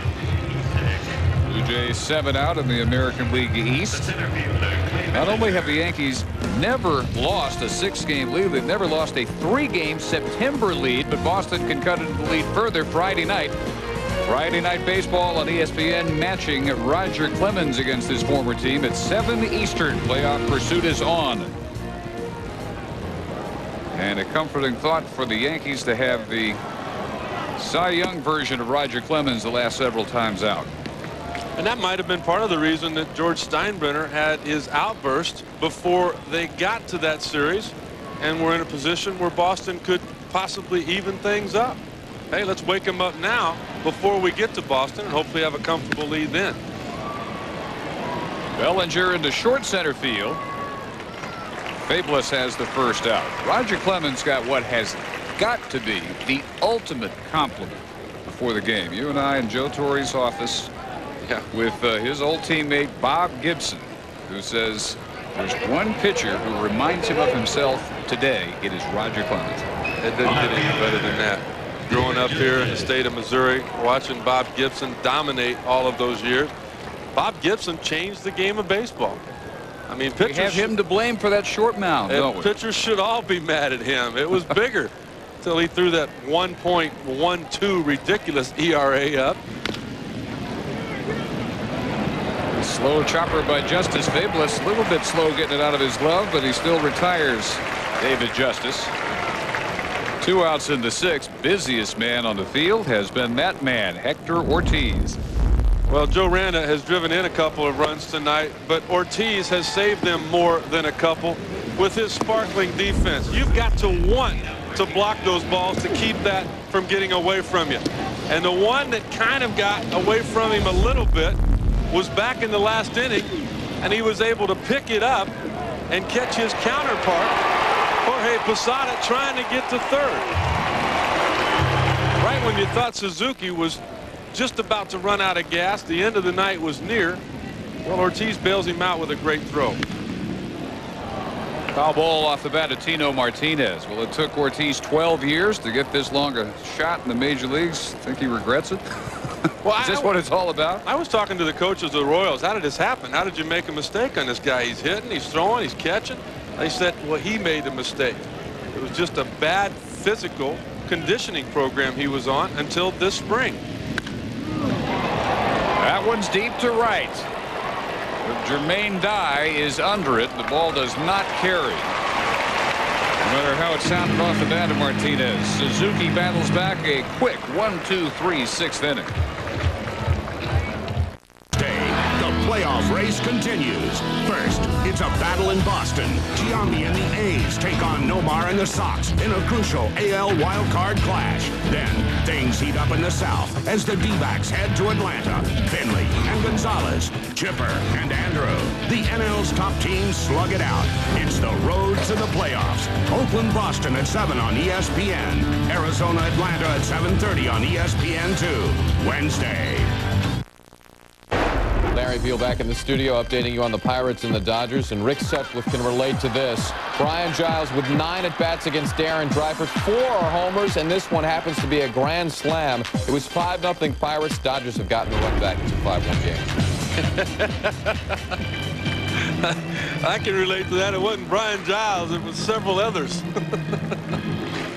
There was a club? Oh, yeah. Who gave you the worst trouble? Oh, guy right next to us, Ken Singleton, one of the broadcasters with the Yankees. Bon Hayes. Oh my goodness. Didn't mean to ruin your night. Yeah, thanks. Going down memory row. I'm going to go on home now. You. Like Don Zimmer told me one night, he says, "You're on your own." 0-1 to Ray Sanchez, leading off the Royal half of the sixth with a slow bouncer to Soho. And Sanchez is 0 for 3. With the Cubs in '89, there's a shot of Ken Singleton. Man, that declared ownership on yours truly. I wasn't the only one he got, though. But the story on Zimmer was in '89, he's manager of the year with the Cubs.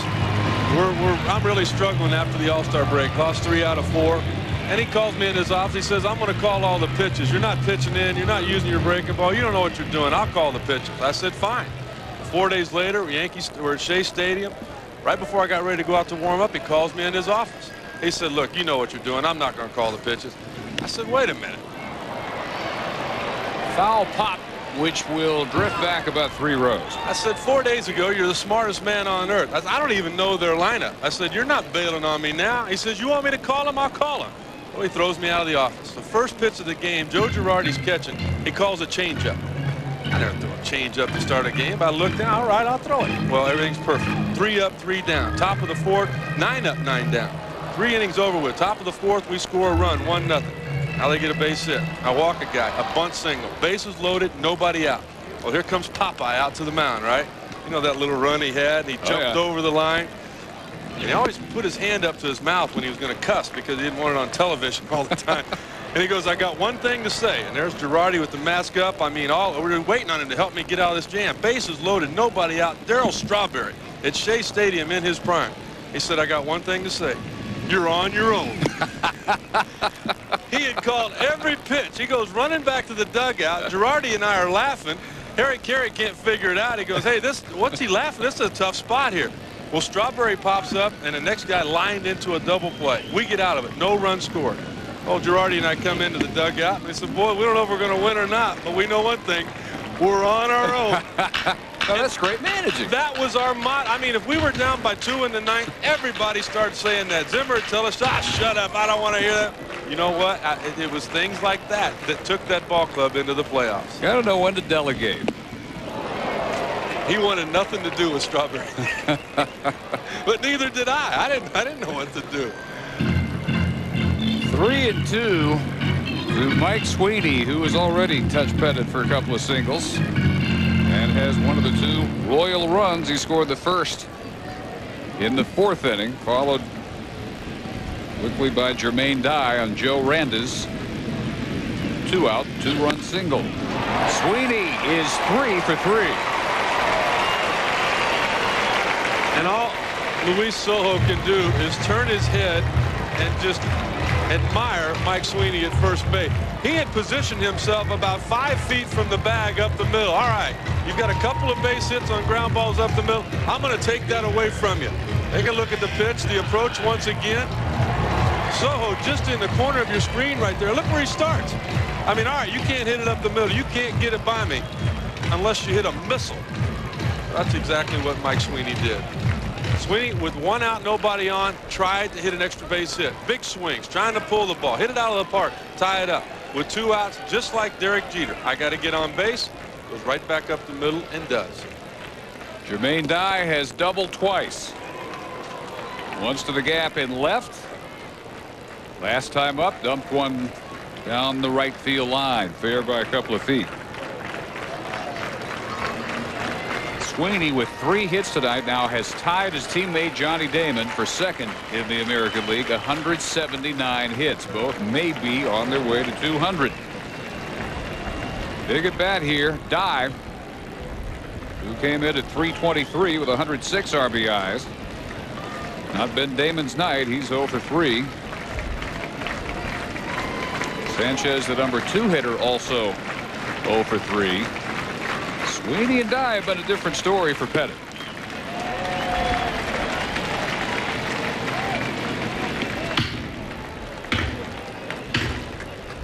Andy Pettit, 2nd winningest pitcher in the American League, coming in 16-7, trailed only David Wells of Toronto. Had a career-high 7-game winning streak snapped last Tuesday. The first Yankee to win 7 straight starts in 12 years. Dye rocks another one to the gap in left. Sweeney headed to third as Justice cuts it off on the track. Sweeney waved home no. Now the brakes applied by Rich Dower. Jermaine Dye doubles for the 3rd time tonight. Derek Jeter is giving the third base coach of the Kansas City Royals, Rich Dower, flashbacks.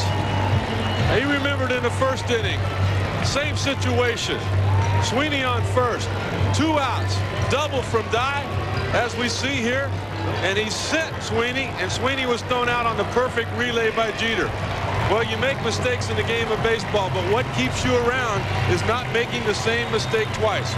Dower got down the line. He saw that Jeter got the relay throw in perfect position. At that point, he's got to put up the stop sign. He wanted to send him. He wanted to score him. But with the perfect relay throw from the outfield, Jeter set the throw home. He simply couldn't.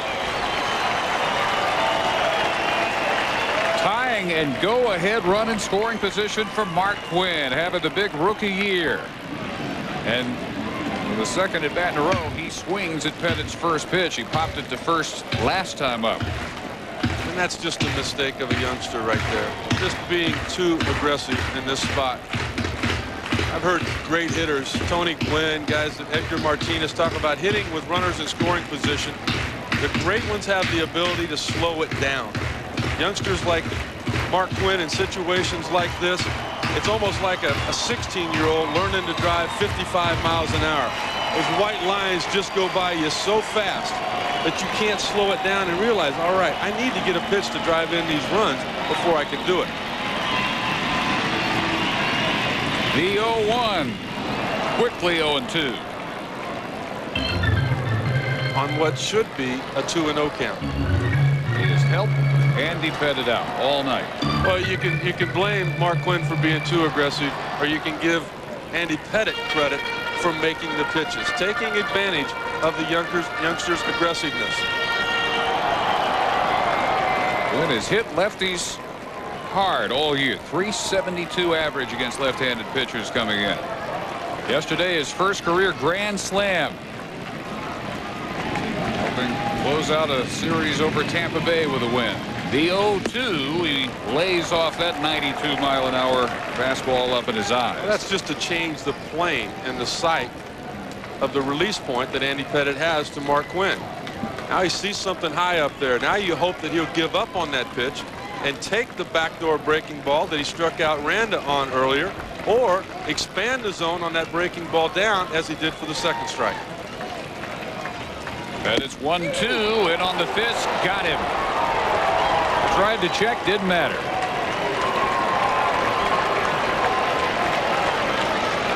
Command of both sides of the plate.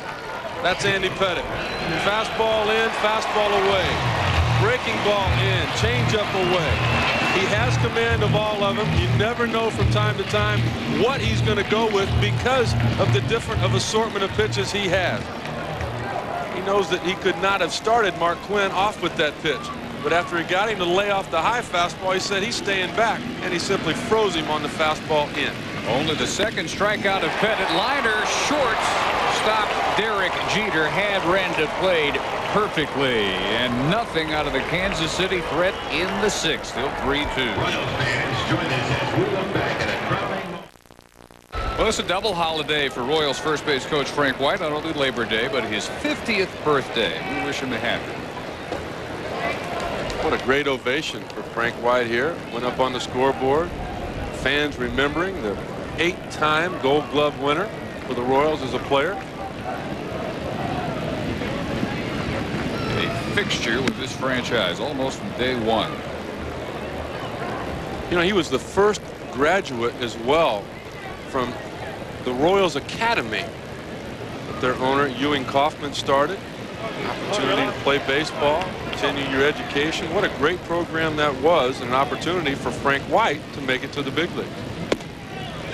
2 balls and a strike to Glenn Allen Hill. He struck out both of his appearances against Suzuki. So the cooling process for Glenn Allen now 3 for his last 22. 2-2. Give Suzuki some credit. He's over 100 pitches after giving up 2 runs in the 4th on 30 pitches. Another one in the 5th. Worked a quick 1-2, 3/6 and still out there dealing. Here comes number 110. Ortiz to his knees again. The count is full.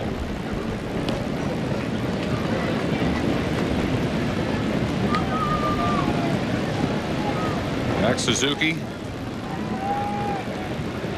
0-1 against the Yankees. 3 appearances. No decision in a 3-2 loss earlier this year. 7 strong innings in that one. 5 hits and a run. Activity down in the Royals bullpen. Mr. Santiago up and throwing. They're real happy with the performance of Suzuki tonight. Hill finally puts one in play. And Damon started back, then to his left, and now comes straight in for out number 1. Frank White would remember. He was as responsible as anybody to put most of those flags up there. 1977 ALCS. Al McRae taking the long way to second base.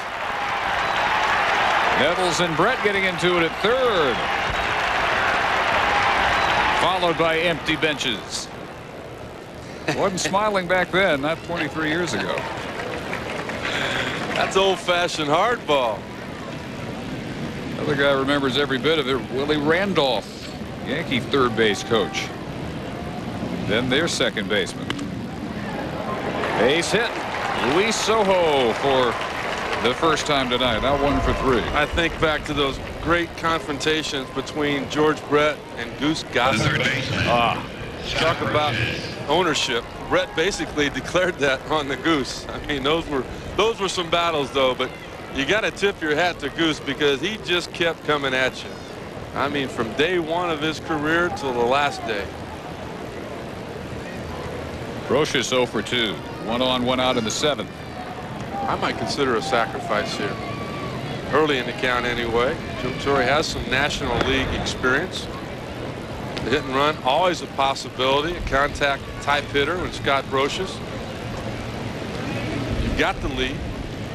You've got arguably your best player on deck. Certainly your best player now that Bernie Williams had to come out of the game. Give him an opportunity to drive in a run. Joe Torre may do that. Brocious, no successful sacrifices yet this year. Doesn't mean he can't lay one down. Takes ball 1. Brocious 5 for his last 40, so things aren't going that well when he does swing away.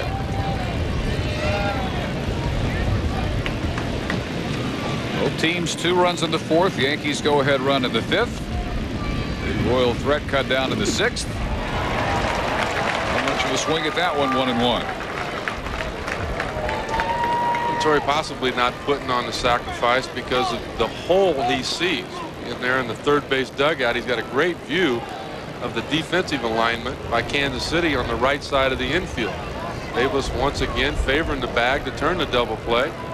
McCarty having to hold the runner on. He's just hoping that Brocious could play pepper with Jermaine Dye.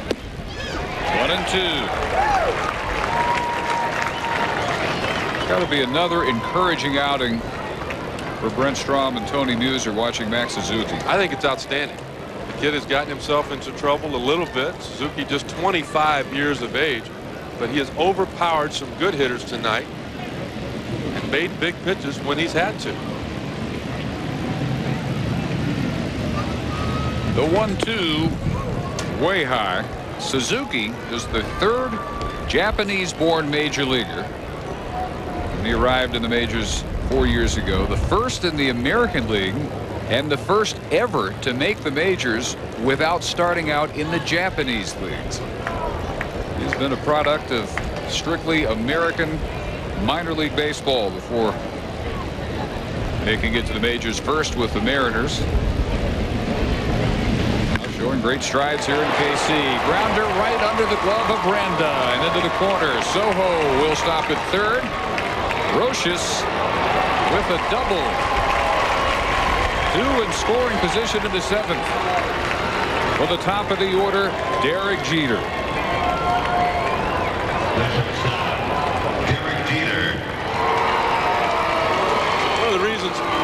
since in the minor leagues was the fact that he was not hustling defensively from time to time. 2 strikes on Brocious, just trying to put it in play. Suzuki gets the ground ball that he wants. Randa not able to come up with it. And you look at the runner going to third, but look at Fabulous there, not on the bag at second. Look at the throw.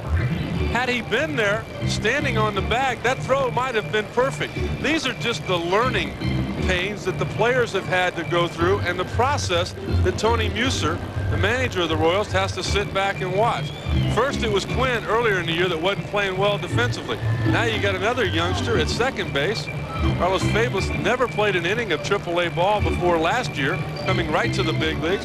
Why wasn't he on the bag? The throw was on the bag. If he's there, you might have had a play on Brocious, but being 10 feet away from the bag, no chance to make the tag there, and your starter is in trouble again. Brocious really slow, chugging into second base, and Brent Strom leaving Suzuki in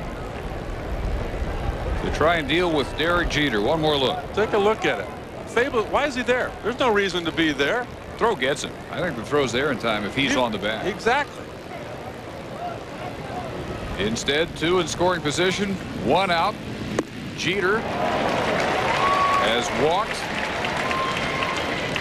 chopped hard back to the pitcher, and last time of the 5th single and scored. 1 for 2. Well, the decision Tony Muser has here is Matt Suzuki at 75, 80%, which is probably where he is physically right now. Is he better there than what I have in the bullpen? Well, I think the answer is yes. Here's your answer right here. Chance to get out of it. Jeter sends one deep enough to Die in right to allow Soho to come on. Die with a big arm, but not that big. He has 10 outfield assists, but never a chance on that one. Jeter gets the RBI, his 62nd of the year, and it's 4-2.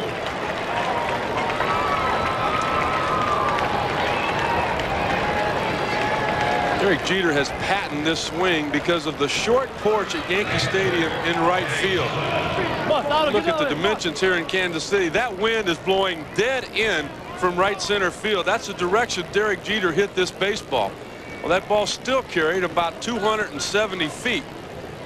Look at the inside out swing there. Look at how deep Die is right there with the wind blowing in. Where would that ball have carried to at Yankee Stadium? Well, probably it would have ended up as a souvenir. Well, deep enough to score the run, and the run will drive Suzuki out of the game. Jeter makes it 4-2 with a pitching change in the 7th inning at Kauffman Stadium.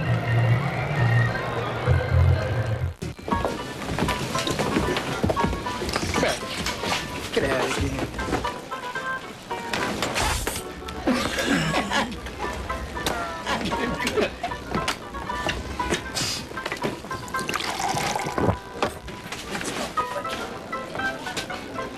What? You want to dance, old man?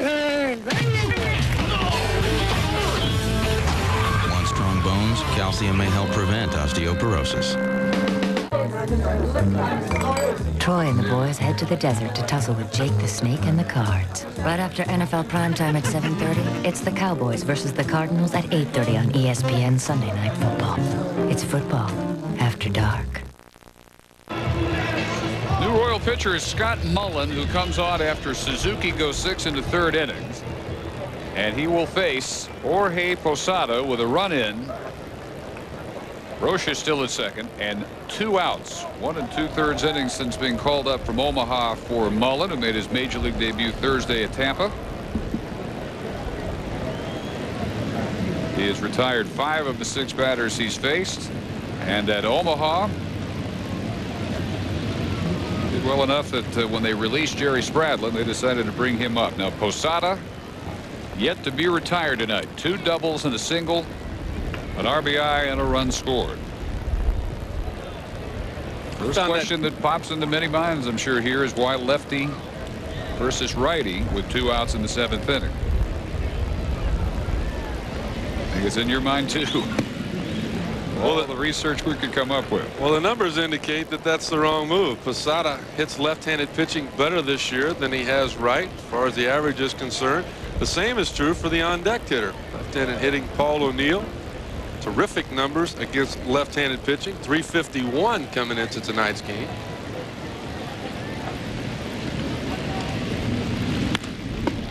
Slammed on one hop at McCarty. Mullen does the job, but the Yankees get another run of the sac fly by Derek Jeter. Move works out for Muser, but his Royals now down 2 as we head to their half of the 7th. For years, radio has connected fans with Major League Baseball history. The luckiest man on the face of the earth.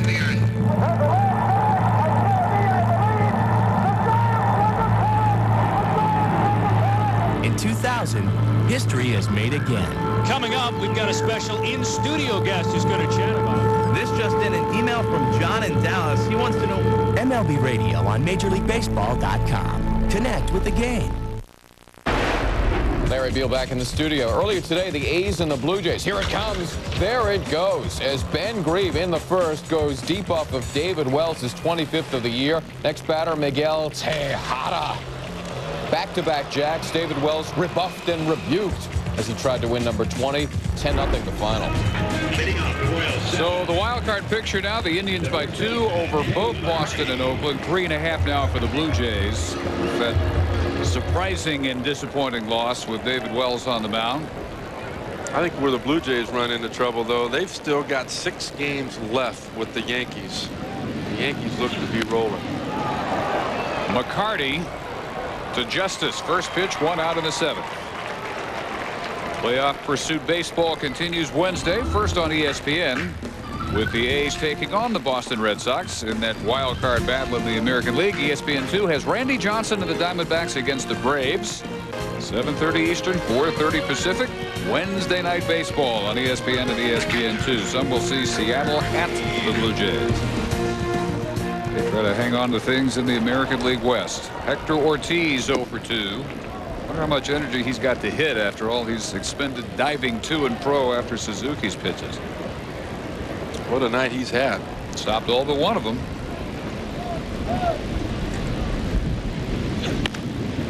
And through the hole on the right side, he's got a base hit.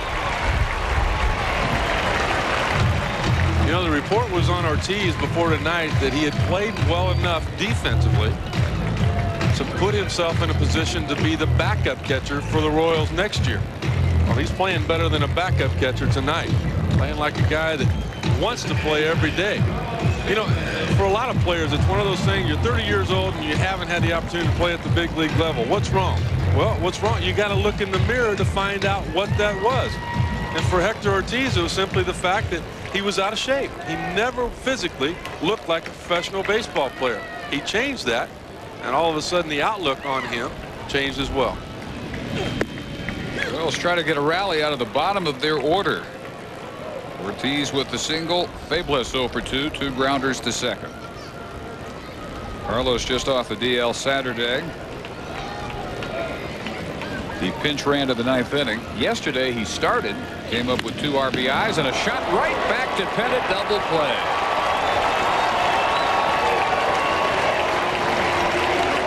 Two hard hit balls, nothing to show for it in the bottom of the 7th against Pettit, who leads 4-2.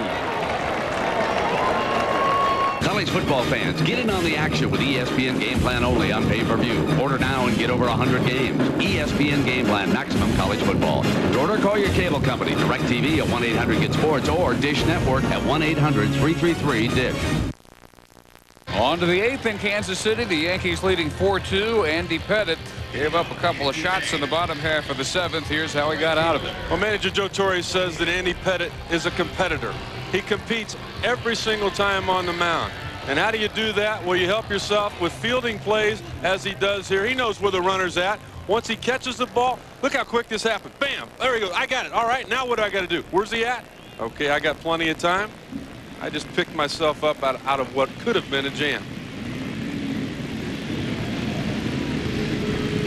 Scott Mullen working to Paul O'Neill. Most impressive part about Pettit tonight is the fact that he has not put himself in a jam. No base on balls yet tonight. He knows this Kansas City club has a good offense. 8 hits already, 7 innings, lots of hard hit balls. Well, you're going to get your hits. but I'm not going to give you any free passes. That's his pattern all year. He's given up a few more hits than innings pitched. But only 68 walks in 168 in the third innings. That was before tonight, and he's already worked 7. Given up 8 hits, but that's all to Kansas City. Both their runs in the 4th inning. Worked through a couple of threats. In position to win his 17th of the year. 1-2 to O'Neill. Doc Gooden out in the Yankee bullpen.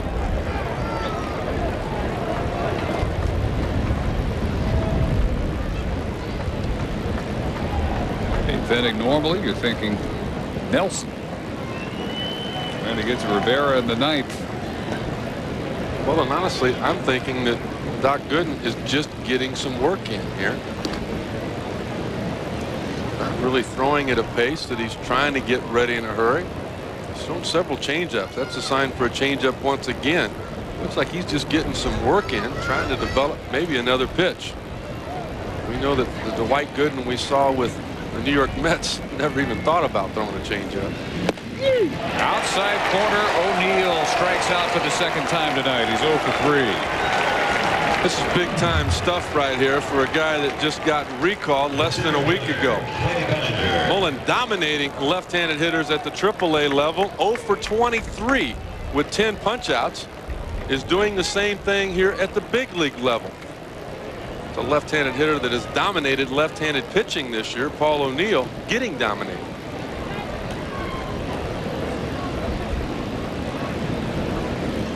O'Neill not really even close to any damage tonight. 2 strikeouts, double play ball, and an intentional walk. Now Bellinger came on in the 2nd inning after Bernie Williams left with a rib injury after he struck out to end the 1st. Bellinger has a walk and a ground ball and a run scored. Quickly behind Mullen, 0-2. Here's what took Bernie out of the game. Looked good in batting practice. Really didn't look bad there until all of a sudden you see him flinch and look at the mouth come open as if to take a big breath. Just it's almost like there was a shooting pain somewhere in his body. On the left side, cutting in front of Sanchez is Randa. 2 outs. Yankees just getting Knobloch back for full-time duty. Miro Mendoza ready to come back into the bullpen as well, so they don't want to lose a cog like Williams. Beltran, Rookie of the Year unanimously last year. Now back finally working his way into the active status for Kansas City, but a major drop-off has been the story of 2000 for Beltran. One of just 8 rookies since 1900 to have 100 runs scored and 100 RBIs, that being Carlos Beltran. You wondered why he was voted Rookie of the Year unanimously. A couple of other guys that did that their rookie year. A guy named Joe DiMaggio, another guy named Ted Williams, 2 of the 8. But a totally different story this year. Beltran, one of those guys like Carlos Fabus, rushed from AA last year, never really experienced failure. All of us handle it a little bit different. 1-2 to Justice. Well, if Quinn makes Rookie of the Year unanimously, which is not beyond the realm of possibility with the year he's had, that could be the first time for teammates ever to be back-to-back unanimous Rookies of the Year in the American League. Strike 3 to Justice, 2 strikeouts in an overpowering 8th inning from Mullen. Top of the order due for the Royals, down 2. Hey, what's up, Tony? Hey, Stu. How you doing? Is there a lot of security around here? Yeah, I mean, what do you mean? Well, you know, security guards. 2 more shots for the Kansas City Royals against the Yankees here in the bottom of the 8th. They get Damon, Sanchez, and Sweeney. Johnny Damon has grounded out twice and flied to left. He had the same streak Jeter had coming into this game. He had reached in 28 consecutive games. Well, the key to victory tonight for Andy Pettitte has been the way he's been able to control Johnny Damon. Damon was hitting .373 at home coming into tonight's ball game. Carlos Beltran has come out to pinch hit as Damon keeps his streak alive. 29 games in a row he's on, and it is a leadoff double here in the 8th inning. So the hottest hitter in the big leagues since the All-Star break just shows Joe Torre of the Yankees why he has a .416 average over that period of time. You're not going to keep him off all four. Well, Dave, the volume control in this crowd has just, somebody's got a hold of it because it's gone up a lot. Andy Pettitte has silenced his ball club since the bottom of the 4th inning. Johnny Damon doing his part to elevate that volume, as did Scott Mullen, pitching in the top of the 8th inning. And after calling Sanchez back, Tony Muser has sent Carlos Beltran to the plate, just activated. He had been on the DL since July 5th. Bone bruise in his right knee. This is his first appearance since July 3rd against the White Sox. Well, he hit 5 home runs in his 8 minor league rehab games before the injury. .351 for an average against left-handed pitching, just .222 against right-handed pitching, which the problem for Beltran is most of his bats came against the right-handed pitchers.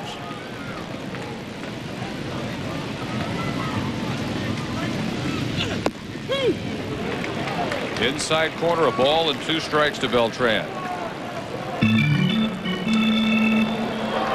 Action in the Yankee bullpen with nobody out. 1 on in the 8th. Jeff Nelson. He's not throwing like he's just getting some work in. He's throwing at the pace that he's getting ready to face the next hitter, which is Mike Sweeney. Sweeney then died. The 1-2, I should say, is now 2 balls and 2 strikes. Beltran trying to shake off the rust, going to rally for the Royals here in the 8th inning. Damon led it off with a double.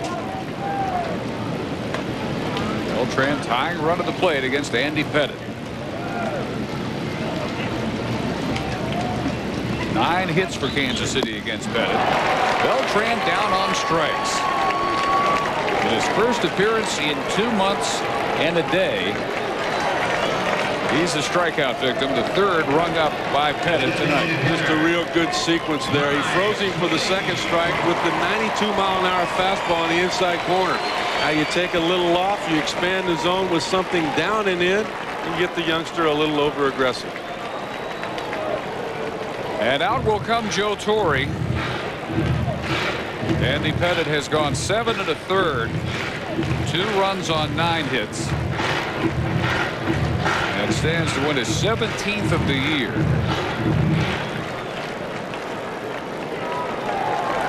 Nelson it will be. Andy Pettitte continues his strong second half of the 2000 season. Nelson to face Sweeney when we come back. Oh yes, a brilliant move. Galvez scampering across the goal to stop it. They just couldn't seem to get enough players forward before. He's showing good fluid movement. Right, left.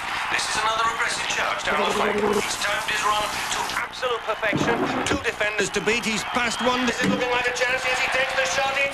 3, 4, 5, 6, 7, and 8. Jeff Nelson has come on to relieve Andy Pettitte. This is the first appearance for Nelson since last Tuesday in Seattle when he suffered his 4th blown save. He came in again following Pettitte, served up a game-winning grand slam to Edgar Martinez at Safeco Field.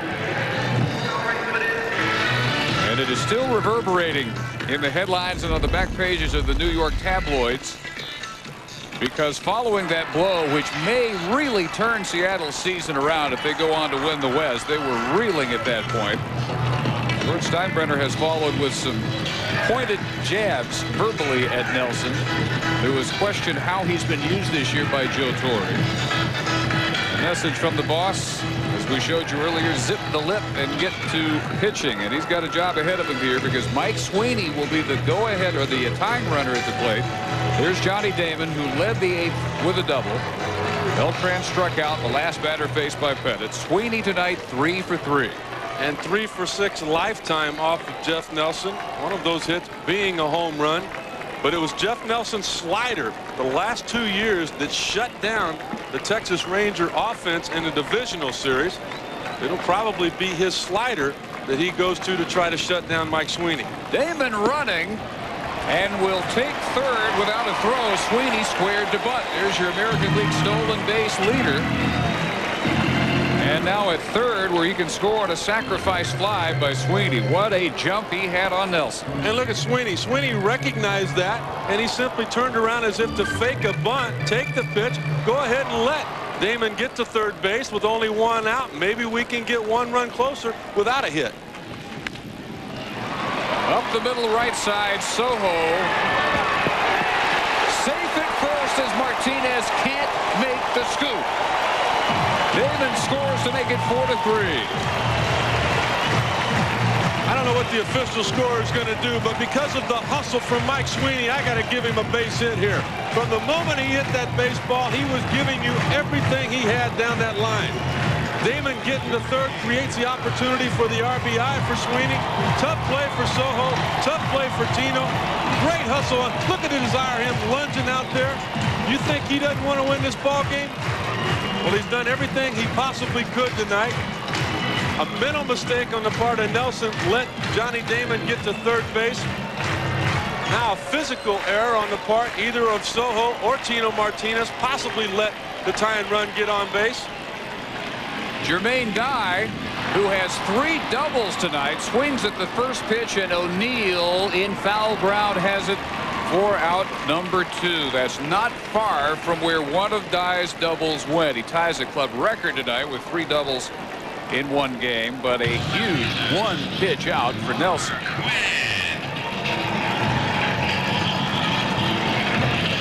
Sweeney, the tying run, has to stay at first. Well, the conditions just don't dictate you're going to hit anything out of the park. But Dye is certainly trying to give the Royals the lead. Looking to the opposite field there. You can't pull off the slider of Nelson. You got to respect that. You've also got to respect Mike Stanton up in the bullpen, just in case he is needed here in the 8th. Normally it's going to be Mariano Rivera in the 9th inning. Mark Quinn is 0 for 3. Yesterday's hero with a grand slam. Tying run at the plate, ball 1. Well, Quinn was telling me before tonight's game about Pettit, and also true about Nelson. You can watch all the video you want. It's not the same. You've got to see these guys in person. And it's just so tough for a youngster the first time around. You're talking about world champs. Chopper on the right side is foul.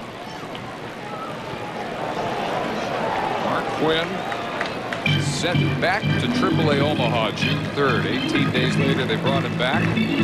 Lesson learned.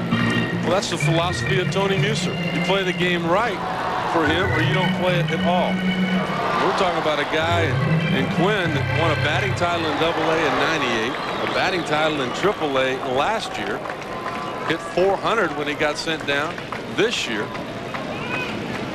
I mean, he can play, he can hit, but if you don't play the complete game, you don't play here for Tony. Now again, 1 and 2. Guys that complain about the tight ship that Tony Muser runs, but when you've got a young ball club like this, guys that you're rushing from AA, I think he's doing it exactly the right way. Teach them to play the game right. And when you get a veteran ball club, these guys get some experience, then you can loosen the reins a little bit. But until then, you've got to shut the door. Beltran and Quinn, maybe back-to-back rookies of the year. Rolling back out of play. Quinn last year, while Beltran was excelling the major league level, was winning the PCL batting championship. Did 360 at Omaha. They got him called up in September. He has hit .300 every season of his pro career except his first year in the minors. Sweeney with 8 stolen bases. I don't know if they were kidding with me or not, but they were telling me before the game he's got the green light. Anytime he wants to go, he can. Not using it that much. Not going here. Trying to take a shot the opposite way. Third straight foul back. That's just a tough situation to run on, though, because of the arm strength of Posada. He gets a pitch to handle. You don't get a great jump. He's going to gun you down. So we give it an infield single. 4 for 4 tonight. Ty, the big second out. 3 for 4.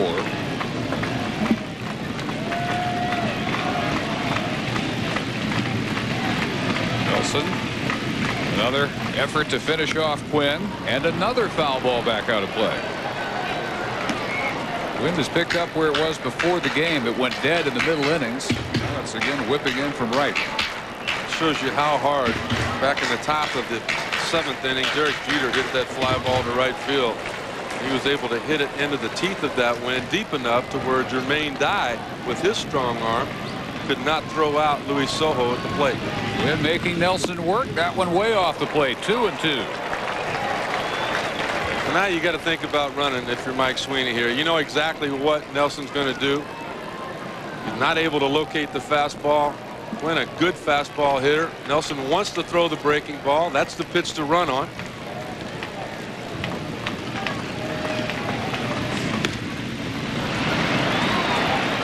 Quinn, a machine, staying alive.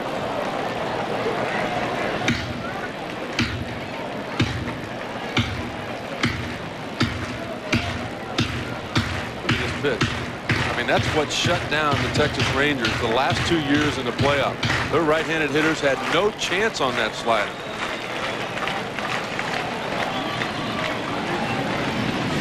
Another 2-2. This one is chopped and just foul. Inches away from being a tied ball game. Sending Sweeney at least to third, maybe all the way around to tie him. Sweeney was off and running right there. O'Neill had a long ways to go because Quinn, basically a pull hitter. You would have seen the left arm waving of Rich Dower, the third base coach, to try to tie that ball game there. 10th pitch already in this at bat.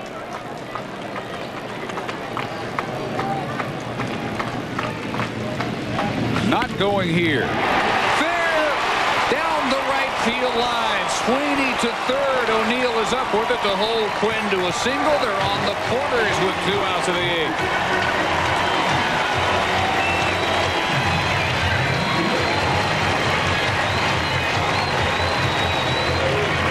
Well, he's been Mr. Clutch for the Royals the last couple of years, that being Joe Randa. Earlier tonight, 2 outs, been on second and third. He came up with a big base hit to get Kansas City's offense going in the bottom of the 4th inning. Can he do it again? That's what Tony Muser is hoping will happen here with Joe Randa.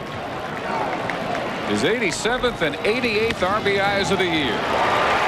Look at him waiting back right there on the off-speed pitch from Andy Pettitte. His first delivery about chin high from Nelson. And out for a word is Posada. Damon began the inning with a double.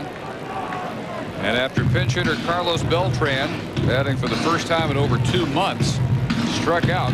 Pettitte relieved by Nelson. Gave up an infield single to Sweeney and a ball that Sojo almost retired him on. Low throw. Martinez couldn't handle it. Guy fouled out to O'Neill. Quinn won that epic battle with a single to right, and now pitching coach Mel Stottlemyre out for a chat. Well, he just wants to talk about Nelson rushing mechanically. That last pitch was supposed to be a breaking ball, and the breaking ball of Nelson usually ends up on the outer half of the plate. Well, after Quinn fouled off a couple of those pitches in that zone, now Nelson's starting to rush, starting to overthrow a little bit. Just about hit Randa with that last breaking ball. Mel Stottlemyre recognizes that, knows the mechanical adjustment that Nelson needs to make, and goes to the mound to remind him of it. Sweeney at third, Quinn at first.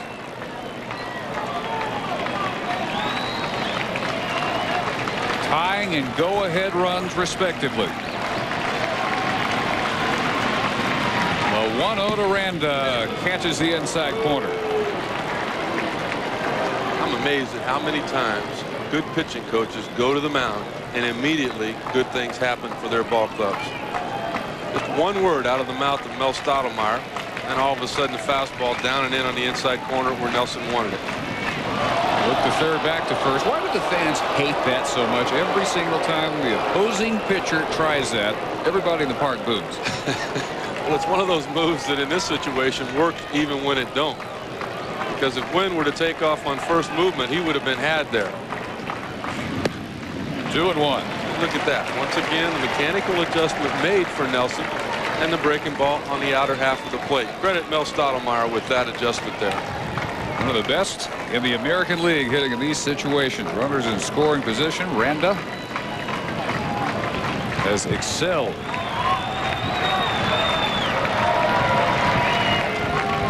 2-1 pitch from Nelson. He went around. It's 2-2.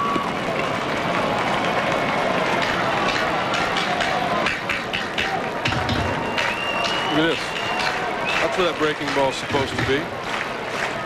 Nelson might get the punch out here, but give the assist to his pitching coach. Again, the look to third and first. Nelson's wanting to go to the high leg kick once again, which he did on that last pitch. To do it, you have to make sure that Quinn's not going to go on your first movement. You kick the leg up there, he would have no chance. There's the high leg kick. There's a good breaking ball again. And there's the strikeout. So Nelson comes in, allows 2 singles. Damon to come home on the infield hit by Sweeney, and then the base hit by Quinn. But he stops further bleeding and keeps it 4-3 Yankees. This Wednesday, the playoff race continues. First, it's a battle in Boston. Giambi and the A's take on Nomar and the Sox in a crucial AL wildcard clash. Then, things heat up in the South as the D-backs head to Atlanta. Finley and Gonzalez, Chipper and Andrew. The NL's top teams slug it out. It's the road to the playoffs. Oakland, Boston at 7 on ESPN. Arizona, Atlanta at 7:30 on ESPN2. Wednesday. We reach the 9th inning, 4-3 Yankees. Good one tonight. First of a 4-game set at Kauffman Stadium. Andy Pettitte goes 7 to the third, 3 earned runs. Posada has been his best offensive support, 3 for 4 pair of doubles. Dye, meanwhile, has tied the Royals club record with 3 doubles in a single game. Sweeney 4 singles and an RBI. But they had what may be their last best shot and could not get the tying run home against Nelson. Luis Ordaz has come on at shortstop, replacing Ray Sanchez. Scott Mullen now works to Tino Martinez in the top of the 9th. What a big strikeout for Nelson against Randa there. Makes things a lot easier for their closer, Mariano Rivera, in the bottom of the 9th. And even though it's only a 1-run lead, you've got the 7th, 8th, and 9th spot coming up. 0-2. Mullen in the 8th inning, overpowering. They just simply got this crowd back into the ball game. Look at the strikeout there, Paint, and he just blows David Justice away. I mean, that's a good, hard, high fastball up and in that was preceded by a good, sharp breaking ball. 2 quality pitches from Mullen. Looking ahead of Martinez here. He gets a lazy ground ball to McCarty. And Tino 0 for 4. With all of the problems the Royals have had with their bullpen, you wonder, why hasn't this guy been called up sooner? Dominated at AA earlier this year. Down in Wichita, Mullen was 3-2, 7 saves, an ERA right at 3. Now in AAA, before he came up, 2-1 record with an ERA at 3 again. Well, Mullen retires all 5 batters he faces. And we'll see Jose Santiago against Glenn Allen Hill. 4-3 Yankees, top of the 9th inning. Jose Santiago on. We remind you the Bell Canadian Open from Oakville, Ontario, teeing off Thursday, 4 Eastern on ESPN. You can see Tiger Woods in the entire Canadian Open, all 4 rounds on ESPN. If he wins, the first man since Lee Trevino in 1971 to win all 3 of the National Opens the same year, U.S., British, and Canadian. 4 o'clock Thursday, it all gets started. Here's 25-year-old right-hander Jose Santiago. That's not a misprint. 7 wins on the year. The middle reliever, setup man for the Royals. Now and then you have a guy in your pen that's just kind of a good luck charm. Santiago has been that guy for the Royals this year. Leon Hill has never faced Santiago in his career. Not having a real good night offensively. 0 for 3 tonight, now 3 for his last 23. What a job by Scott Mullen. You wonder, well, why would you take him out? Well, twofold. One, he's done his job getting the left-handed hitters out. You don't want to waste him because you might need him again tomorrow night. 1 and 2. And as I said earlier, 7 wins for Santiago. Well, for him to have that many wins, not having a start all year long, he's got to be your lucky charm. I mean, when he comes in, the team scores runs. And when you're down by 1, well, you hope that trend continues if you're Tony Muser, their management. Down goes Hill. His 3rd strikeout tonight.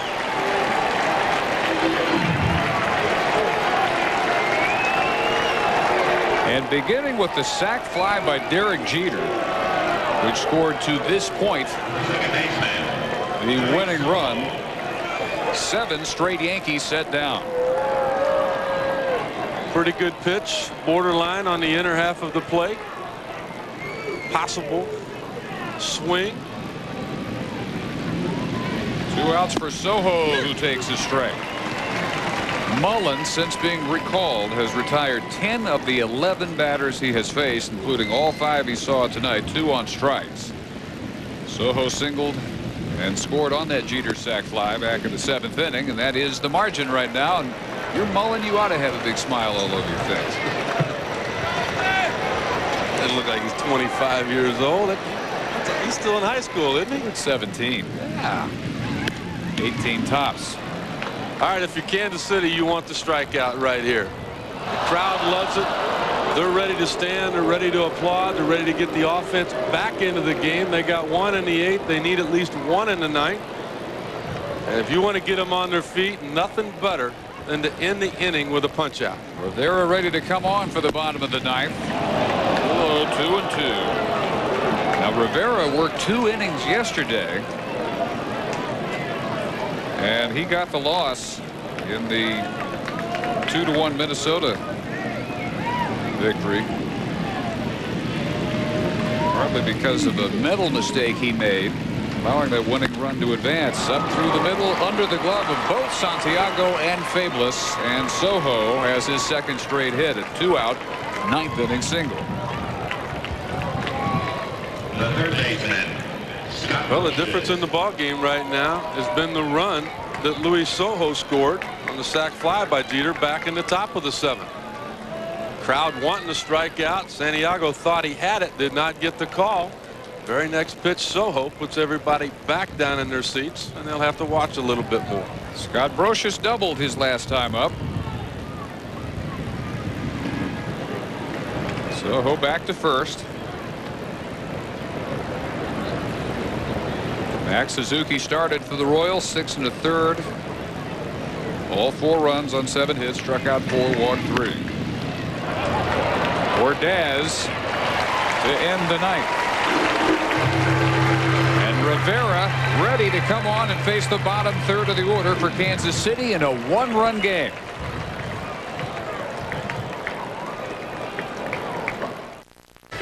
Rivera time in the bottom of the 9th. 4-3 Yankees.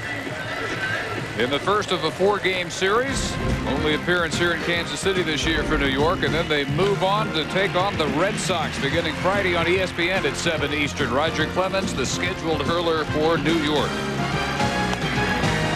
Yankees 5.5 up after Boston's win earlier today, and if Rivera does his job, they'll go back to 6 games on top. He's 3rd in the American League, 31 saves, but he worked 2 innings yesterday and got the loss in Minnesota's 2-1 extra inning victory. Friday, a scoreless ninth for his 31st save of the season, 2nd in as many games. He has blown 5 opportunities this year. Well, you wonder how could he possibly come back and pitch tonight? Well, it's because he does it He records those saves on very few pitches. This man has the best cut fastball in all of baseball. You'll see when he releases the baseball, a lot of movement from right to left, in on the hands of the left-handed hitter, certainly away from the right-handed hitter. And it's by design that he does not strike out many people. That takes too many pitches.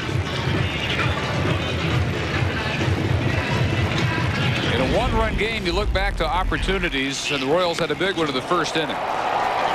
Ball driven into the gap by Jermaine Dye. Look at Justice. Perfect to Jeter. Perfect to Posada. Perfect. And it had to be to get Mike Sweeney at home plate. And then once again, same scenario. Look at Justice cutting it off, setting himself. The strong throw. Now, all of a sudden, whoops, I wanted to send you. But when you see Jeter with the athleticism to go up and get that throw, come down, get set to go home, you got to put on the brakes. First pitch strike to McCarty, who is 0 for 3, all against Pettit. Ortiz and then Fabulous, the scheduled third hitter. It's the bottom third of the Kansas City order.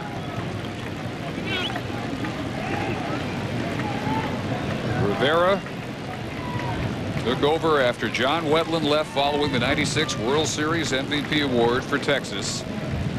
Has dominated a lot of people, including this Royals roster, and has his 4th straight year of 30+ saves since taking over the closer's job in '97. Pettit 7 1/3, charged with all 3 runs, 9 hits. Nelson 2 hits, but he got through the 8th. Now Rivera, who's ahead 1 and 2 of McCarty.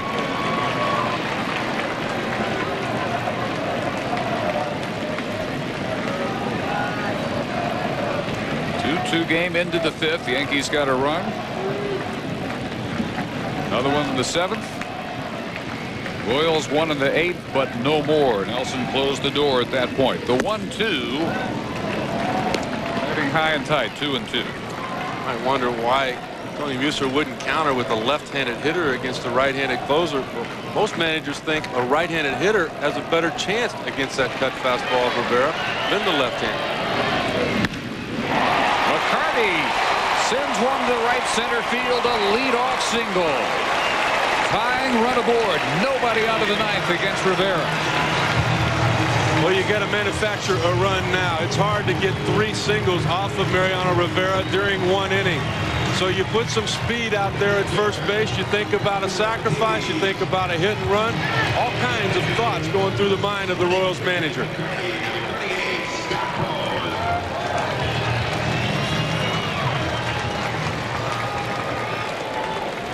David McCarty has the Royals thinking about the possibility of the rare foiling of Rivera. Scott Pose replaces him to pinch run. And Ortiz singled his last time up. Lays down the bunt. It is fair, and he is retired on the sacrifice. He moves Pose, the tying run, to second. The 30-year-old rookie does the job and gets the congratulations he deserved. Well, the young catcher for the Yankees wasn't real sure what to do there. He thought the ball might go foul, but as it slowed down as it got to the line, Posada said, hey, I can't wait any longer. I cannot give them a base hit on this. He picked it up right as it got to the line and was able to get the out at first base. Carlos Fabulous 1 for 2 lifetime against Mariano Rivera.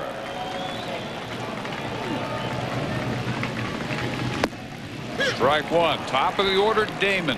Hottest hitter in baseball. Second half of the season. On deck. Fabulous has grounded second twice and lined into a 1-3 double play his last time up. A hard shot speared by Pettit. Ortiz doubled off after his single. 0-2.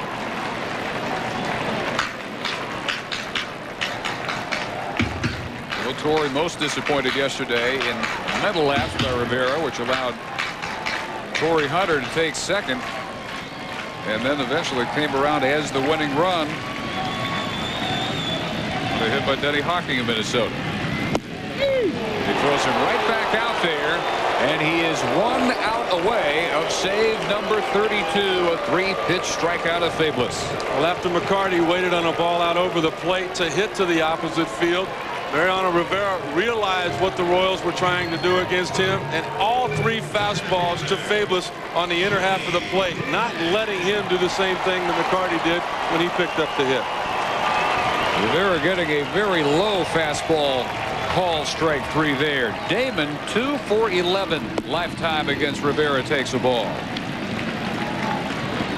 Watch the movement down and in of the fastball to the left-handed hitter from Rivera. If you're Johnny Damon, you've got to get something out over the plate that you can get the barrel of the bat on. 2-0. Out at third base, from John Shulock. Damon did not go around. He might not get anything to go around on. Tying run at second base, pinch runner Scott Pose. 3-0, working very carefully to Damon. And why wouldn't you? We've mentioned the numbers all night. What a great hitter he has been. You got Ordaz on deck, possibly a pinch hitter for him. You're not going to get beat by Johnny Damon. Wilson Delgado has come out of the deck circle. There's a strike, 3-1 to Damon. Mariano threw 27 pitches yesterday in that loss, so you wonder just how many he has left in his arm tonight. Joe Torre's wondering that as well. Walked him.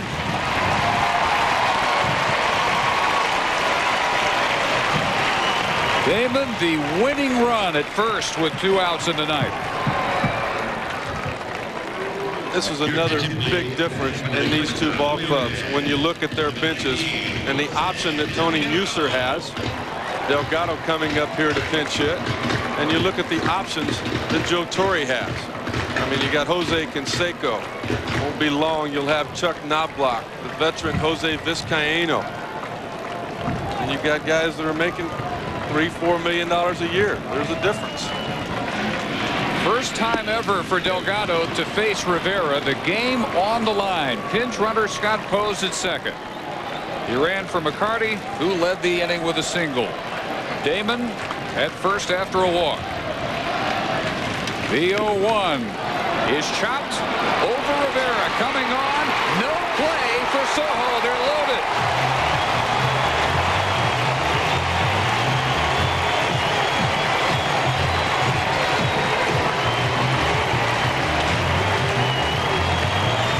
Well, if the baseball game is going to end, this is what the crowd came to see. Mike Sweeney against Mariano Rivera.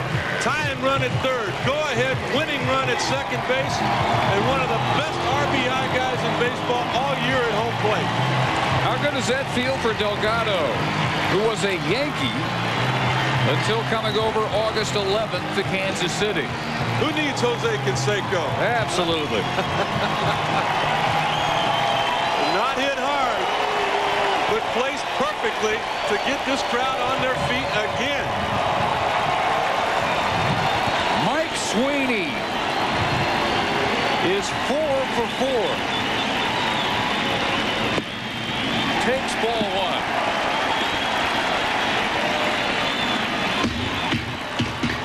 .438 with a grand slam in his career. 1 for 6 lifetime against Rivera. Grand slam yesterday by Mark Quinn for the Royals. And it's strike twice. The 1-0.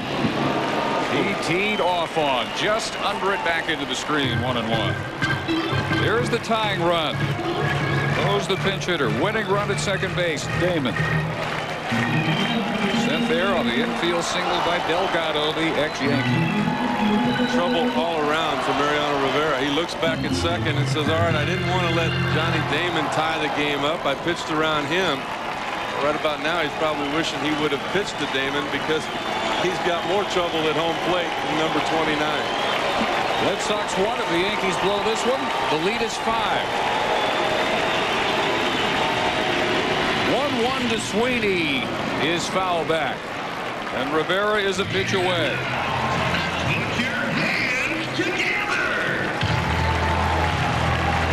Rivera has not been his unhittable 98-99 self this year. He has merely been one of the better closers in baseball, not the best. Last year, only 2 hitters better in the American League with 2 strikes on him. That was Nomar Garciaparra and Bernie Williams. Mike Sweeney third last year in this spot with 2 strikes. The 1-2 up the middle. Bellinger is there. Yankees win it. And Rivera shakes off yesterday's loss by erasing a bases-loaded 9th-inning threat. And the Yankees win the first of this 4-game series to stay 6 games on top in the American League East. He made it a thriller, but the Yankees hang on. Well, Mariano Rivera's going to get the save. Andy Pettit's going to get the win. Sweeney hit the ball hard, but this game may have some repercussions if the Yankees are to continue into the postseason, play into late October in World Series, because they're expecting an awful lot out of their closer here in early September, something that Joe Torre has not had to do in the past. He's been able to pace Mariano Rivera and have him strong for the month of October. That may not be the case this year. Headed a 17-game winner. Yankees 4-3 our final. Coming up next, MLS Extra Time, hosted by Rob Stone. A thriller on Labor Day at Kauffman Stadium.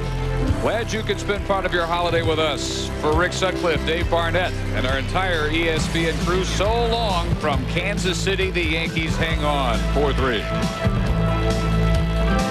This has been a presentation of ESPN, the worldwide leader in sports.